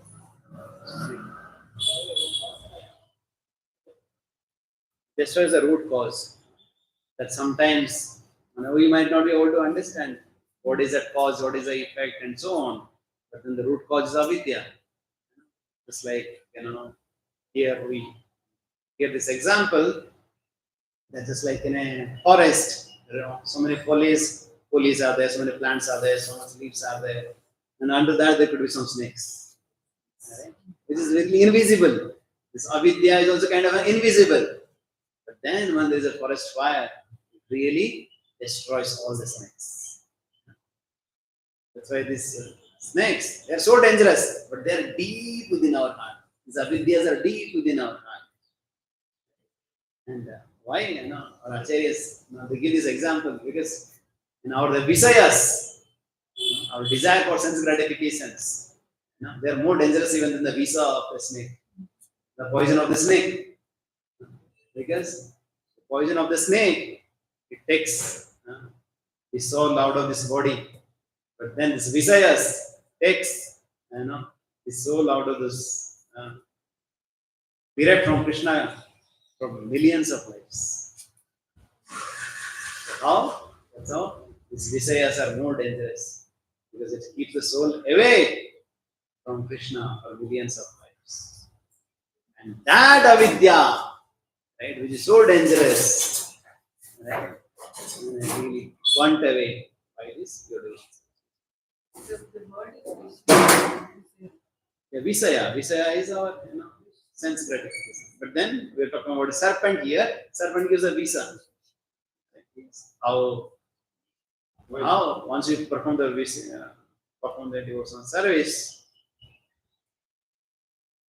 right? With a beautiful verse.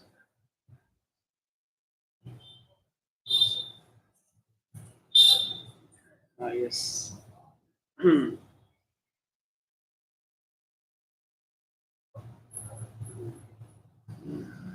Look, you might have heard this.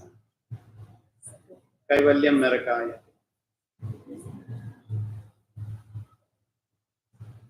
कैवल्यं नरकायते त्रिदशपुर आकाशपुष्पायते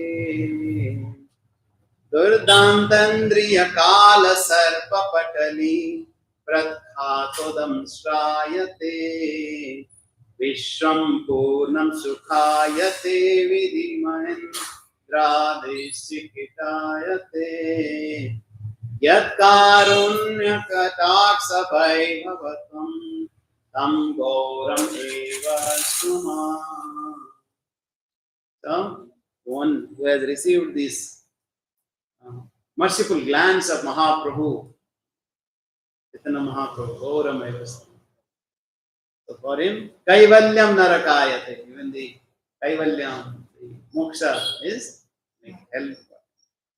And it is just like, Tridasa Pura, Akasa Puspa, it is like Khoda Timbo, it's egg of a horse, or like the flower in the sky, which is imaginary. And Durdanta Indriya, these Indriyas are so difficult to control. Durdanta Indriya, right? But they become Kala Sarpa Patali, Prakhata Damsrayate, because they are like, the snakes whose fangs have been removed. Prakhata Damsrayate, and whose fangs have been removed, that snake is become free from hazardous, right? Free from danger. Similarly, once somebody is performing this pure devotional service, this sadhana bhakti, this senses, which is so dangerous, they become so subdued because they are engaged in the service of the Lord.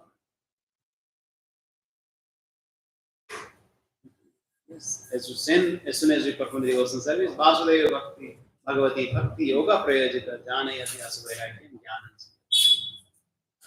Performing devotional service unto this personality of God Krishna, one immediately acquires causeless knowledge. So your avidya is removed. Because as soon as you perform Vasudeva Bhagavati, Janayati. Also Vairagyam and Jnanam. Jnana and Vairagya comes automatically. And then what is Visam? Visam is a material desires. Although one may neutralize the reactions of sinful life through austerity, charity, vows, and other such methods, these pious activities cannot uproot the material desire. However, if one serves the lotus feet of the personality of Godhead, is immediately freed from such contaminations. So, this some karma, right? They do like some fire sacrifice they do, so that we are free from this kala dosa, sarpa dosa, or this or that. Yes, by doing this some austerity, charity, or some things, one may be free from the sinful reactions, but they will not be free from the sinful desires. But then once you perform this process of devotional service, yes, it removes the desires. The bhaktas, by their transcendental devotional service unto the lotus feet of the Lord, become so overwhelmed with the transcendental bliss that automatically their desire for material enjoyment stop.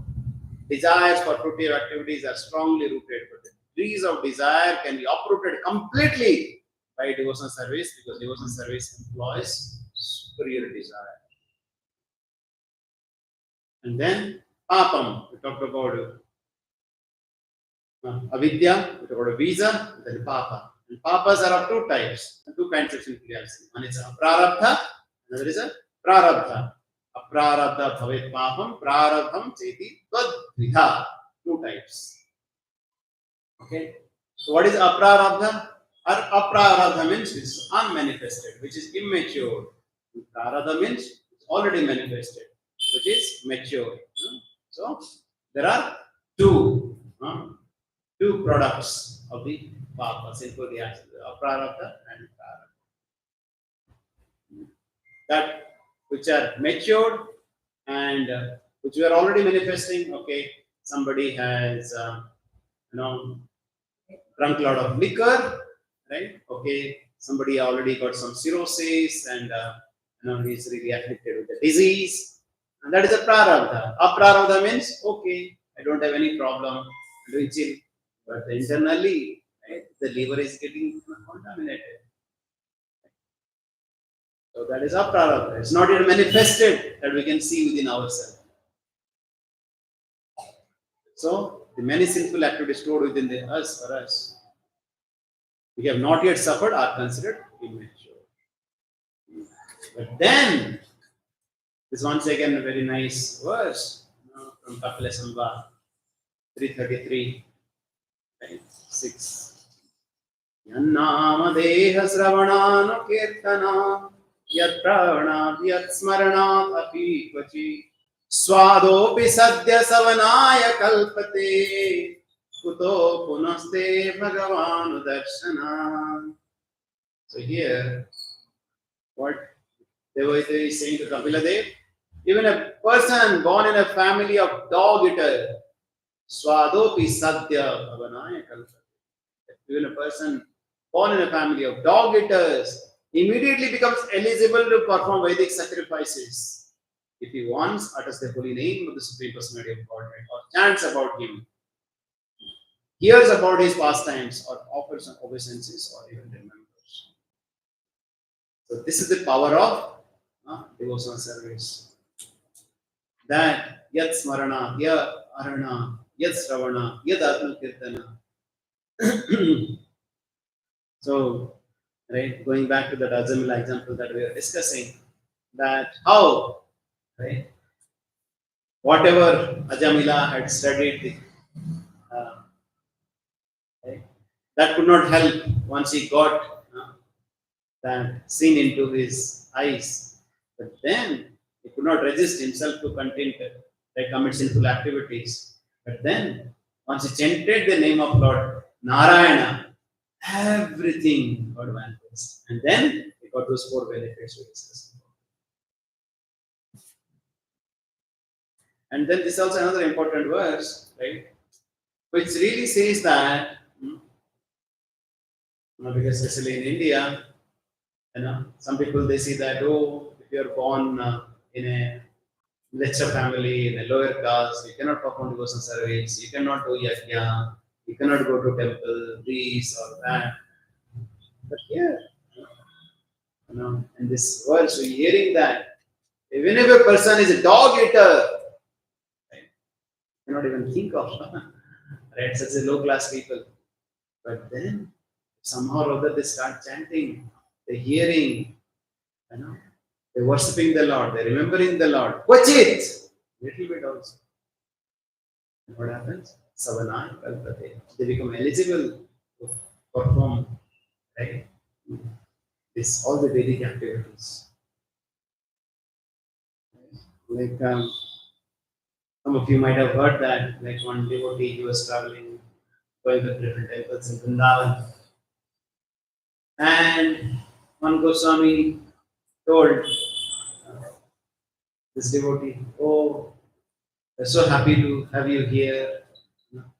But yes, you will and get the result of all this by coming to this dham, coming to this temple, so that in your next life you will be born as son of a Goswami. And when the devotee came back and told Prabhupada, he said that oh, you are the like this Goswami told that we are lecture, we are coming from this sinful background, and right somehow if we continue to perform this process, whatever we are doing, next life will be eligible to be born in the Goswami family. And Prabhupada said, actually, you should have told him that whatever you do right now, the result of is that in the next life you will be born as a hippies, and then you will come in the ascent of devotees, and then you take this process of bhakti. Right? Yes, it is how like this pure devotion, by practice of this pure devotion service, one really get elevated, right? To Vaishnava, forget about being a Brahmana. Yes, when we see that how, right, so many Western disciples of Srila Prabhupada, Jayadeva Maharaj, Devata Maharaj, Vivekas Maharaj, so many disciples, right, of Prabhupada, though they might come from Western, people call as very uncivilized society in that way, but now they have been inspiring millions and billions of people, for their personal devotion service. Prabhupada really quotes this verse. Our acharyas, they quote this verse, to justify the potency of the pure devotional service.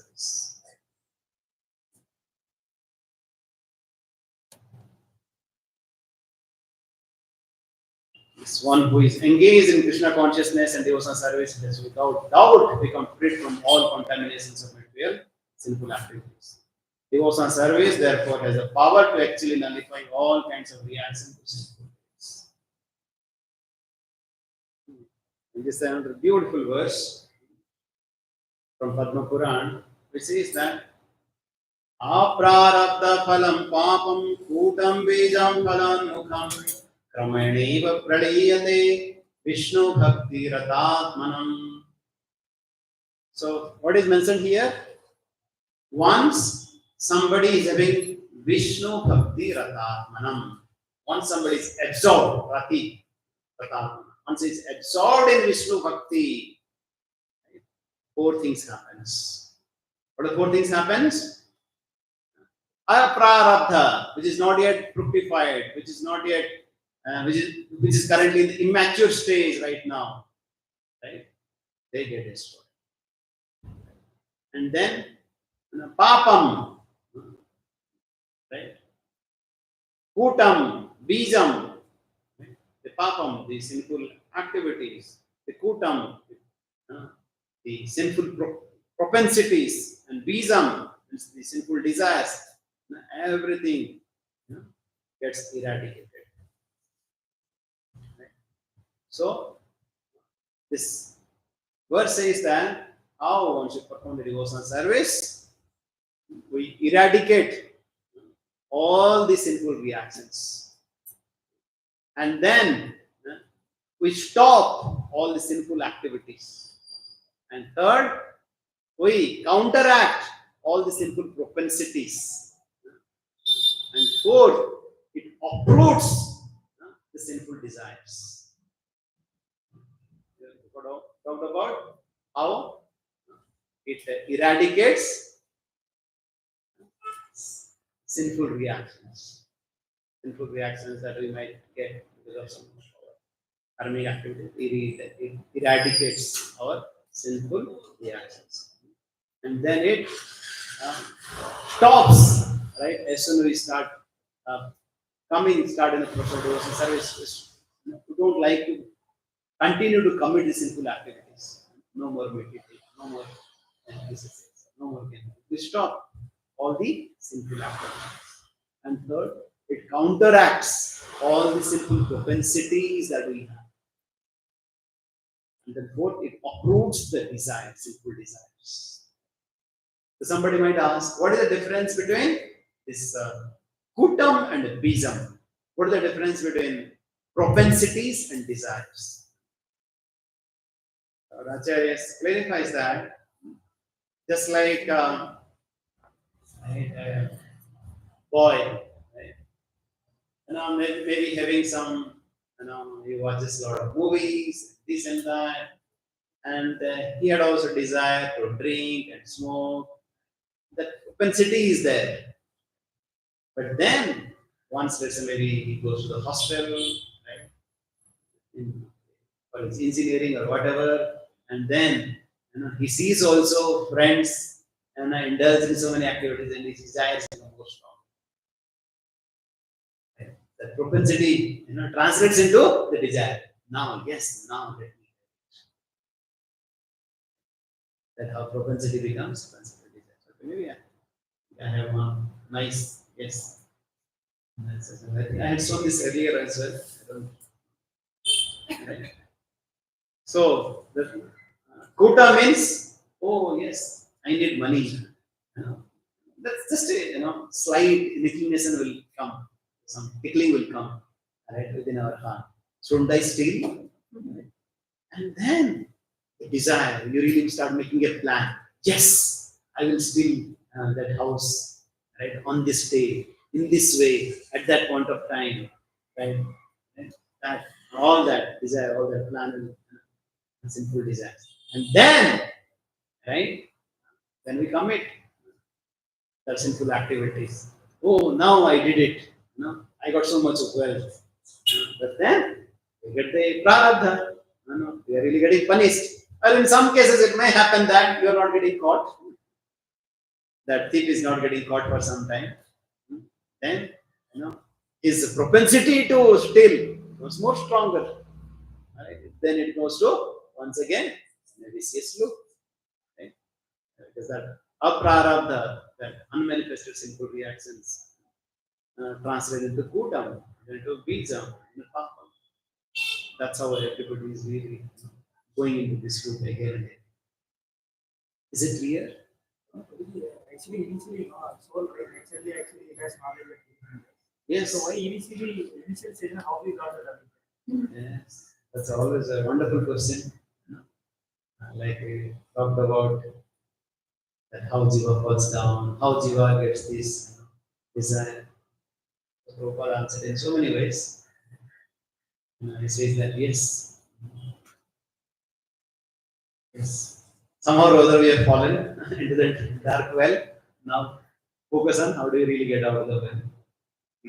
Other times he says that okay, sometimes we get a lot of sweet rice, would like to test soft rice. The salty, spicy food also. Here, like you were jealous of Krishna, that is why we chose to come to this world. That is how we started. Even he says, no, like once you go out, you ask God only. But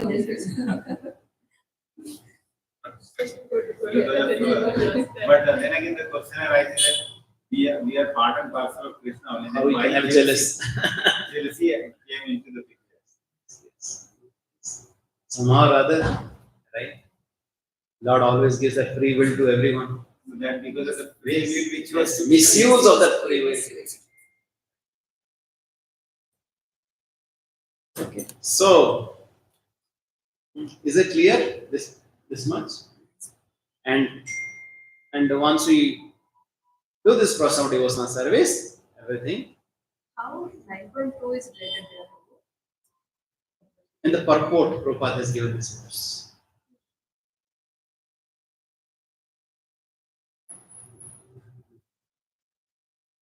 It's the same thing, it's a different representation of the same thing.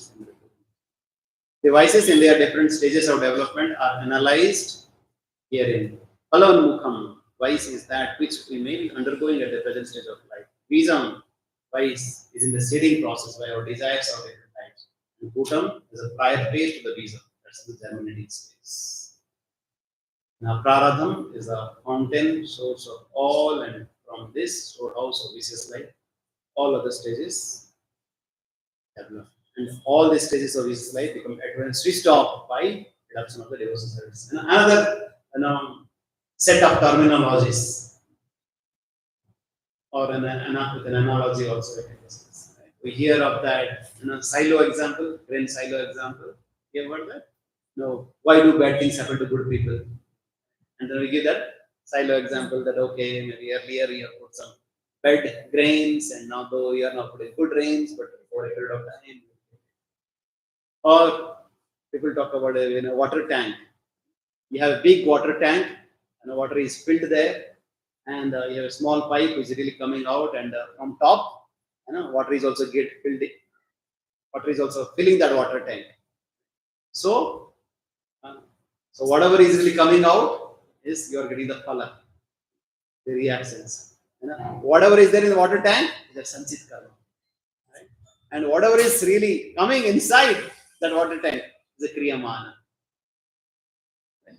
So yes, how much sanchit karma we have. Only God knows. Yes. Kriyamani is like doing whatever we are doing at present. Yes, at present. At present. We are still adding more and more and more and more. Dil mange more and suffer and more.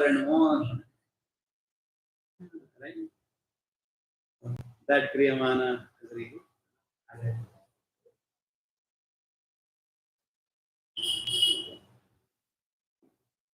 And then once you perform the devotional service, this whole water tank, this whole karmic bank account gets destroyed. Karmani nirdahati kintu cha bhakti bhajam. Who says this? What is this verse? Govinda madi purusam tamaham bhajam. Karmani nirdahati. Otherwise, Indra's the Gopi, Adhavendras. Like another is from Indra. So this Indra Gopal, insect. Everybody is going through this punarapijan, the cycle of birth and death. Once we karmani nirdahanti, once we perform the process of devotion service, everything is all this, prarabdha, aprarabdha, phala, bija, puta, everything gets destroyed.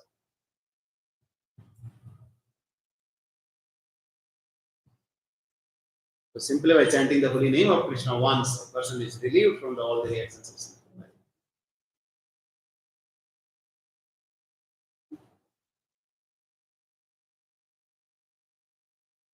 And this is very important. Prabhupada is saying, now okay, we have started performing pure devotional service. Why? Still we are suffering. Because we said that we start sadhana bhakti and it should be klesagni, we should be free from suffering. Why are you suffering now? And then you can say that, I am also initiated. I am initiated means, right? My spiritual master has taken all my karmas. Why I am suffering? So one time, Guru Maharaj was giving initiation. He was giving the beads and name. Then he told that once his devotee recited the vows, he said that don't think that by taking these vows and by being initiated now, you will be free from all the miseries. I was thinking that, right? Everything, now, Jindal. Right, just now have fun life. But then he said, by keeping these vows of initiation, you will be free from distress. Not by taking vows, by keeping the vows, by following the rules and regulations, by chanting minimum 16 rounds. And that also, Prabhupada says here, a devotee should not expect immediate relief from the reaction of his past mistakes. Okay? And Prabhupada gives the example of, yes, the fan is running, and if we switch it off, does it stop immediately? No, it takes its own time. Yes. Don't expect immediate relief. That's what we hear, the example of when the Devatas, they go to Kirsagar to pray to the Lord. Still, after that also, Lord takes his own time to appear in Mathura. And after that, he spends his joyful time, right, in Vrindavan. And then over a period of time, after maybe 10, 11 years, then he comes to Mathura and then he feels comes up. Or like in the Lord Ram's case also. Right? How many years the Lord had to wait for Ravana to be killed. In Bhagavatam also is here this example of the Devatas, they pray to the Lord, oh, this is Bali, he's creating so much of nuisance. Yes. Amba, just wait, have patience. Let's say this famous verse. What is that famous verse? Which you should always remember to be a great devotee. What is that? Everybody knows? Kampa Saman. You heard this? Yes. Where it is there? You want to read it? It's a very, very important verse. 10.50.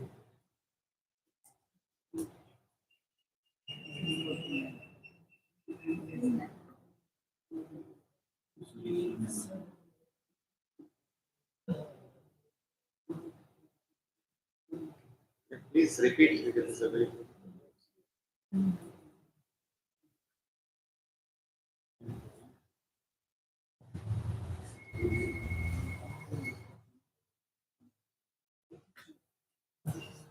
Teno kampam susamiksamano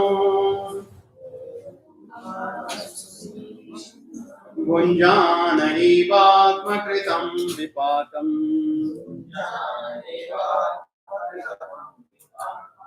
Kritpagabapur vividham namaste Jivetaya muktipade sadaya bhav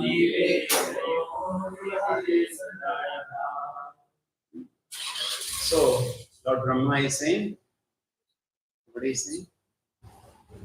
My dear Lord, one who earnestly waits for you to bestow your causeless mercy upon him, all the while patiently suffering the reactions of his past mistakes and offering you respectful obeisances with his heart, words, and body, surely eligible for liberation, for it has become his rightful. So, yes, it is not that a devotee doesn't suffer. Right? He feels that yes, I am receiving a token of the reactions like this.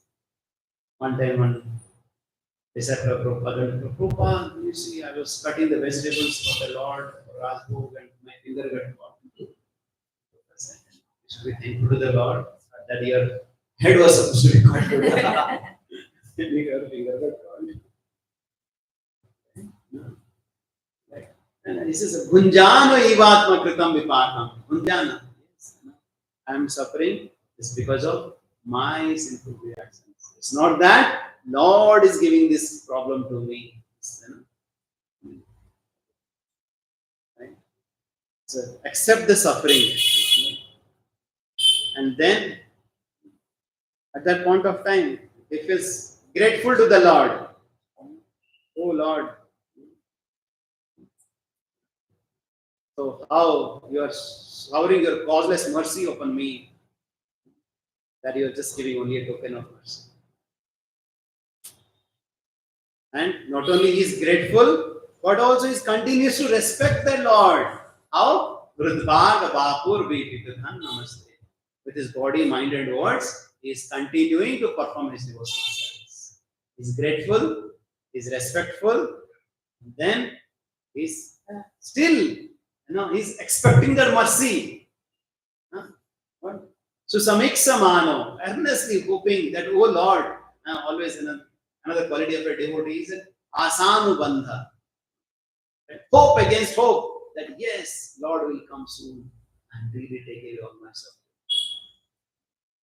So samiksamano, expecting mercy, and then accept whatever the token of reaction that might come as a result of my so many costly sinful activities that might have done for millions of species, for millions of lifetimes.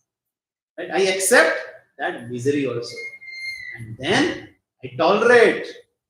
I tolerate.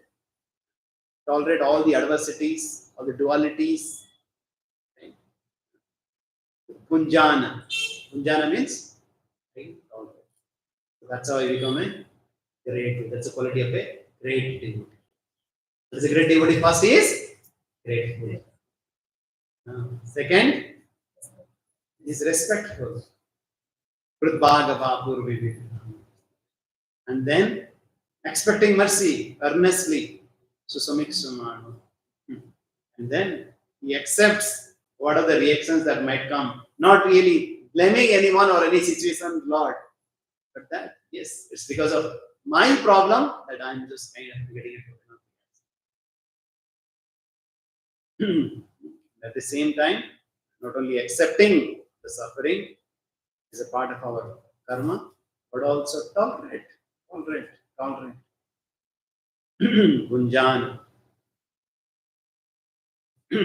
Enduring those difficult times. That yes, just remembering that these too shall pass. These too shall pass. Just a matter of time. Yes, yes. This world is anityam. Nothing remains constant.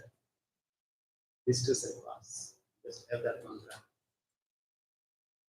These are the qualities of a great. Okay, any questions, comments? We can discuss it. And then we'll continue to discuss other types. Other ones might not take so much time, but this So is this will be like also Bhakti, no? yes, all this is characteristics of pure devotional service. And once you perform pure devotional service, these things will manifest.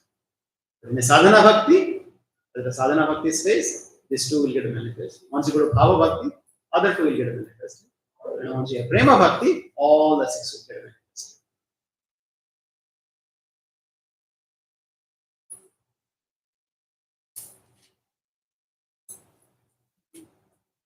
Any questions, comments? Yes. See here, again with the initiation, asking since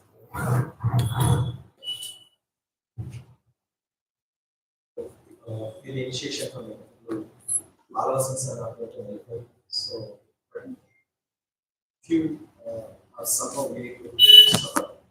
So then, how the initiation will help us? It's a basic question. So, this is the next one. Yes, please read.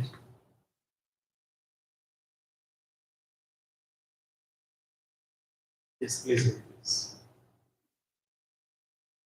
Srila Prabhupada has extended Krishna's statement in the Bhagavad Gita to the spiritual master, who is Krishna's representative, to surrender to the spiritual master at the time of initiation, you become free from all sinful reactions.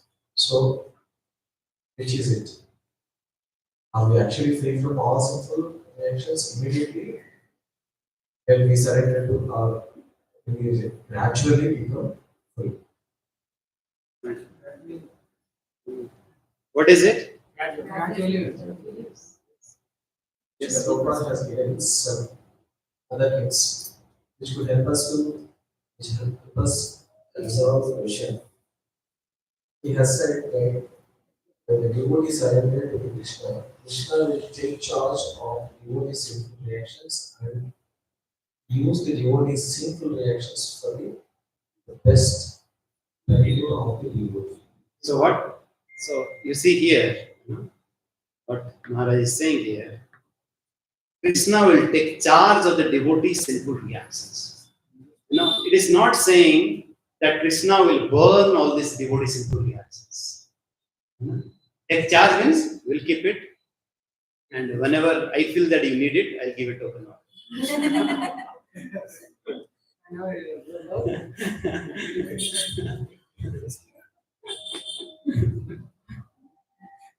Is it? Yes. This is what it means. Yes.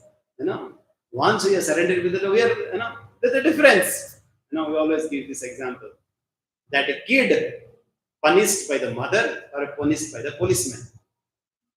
Right? Punished by the mother means still love is imbued in that punishment. But once you are punished by the policeman means, right?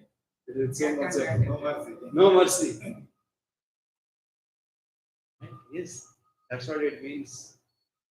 Is it clear? So, other statement of with the initiation, all our sins will be are taken out. Yeah. So Lord takes charge. Taken out. Lord is taking care. From Maya to Yes. Now listen, I will take care of you now. Right? Krishna. Yes. Yes. Krishna is taking care. So from the Yes. Now you are not in charge of the police department. Now you are in charge of Krishna. Yes. Yes. So we have a choice to be punished by Maya or to be lovingly punished by Mother. Because Lord is, Prabhupada also saying that the love of Krishna is million times more than in our mother. You heard that statement in Dhruva Maharaj's pastime in 4th canto, Prabhupada writing that. The love of Krishna is million times more than in our mother. Now, once Lord takes charge of this, our sinful reactions, He will do the needful, what is good for us. So if anyone feel like before initiation, I have the mantra, like I can follow this. So this is the statement which helps us only with the initiation of a bona fide spiritual master. Dharma will be transferred from the Maya to Krishna. So otherwise, so if you think I can do myself, then still will be under the control of. Yes. Yes. Guru, right? He will take all our, he will actually take all reactions from Take the mic. Krishna Guru. So Guru will, whatever simple activities we are doing, we will go to Guru means walk. Is it true or like that? Yes, yes. So that's what we have heard many times from Mahaprabhu.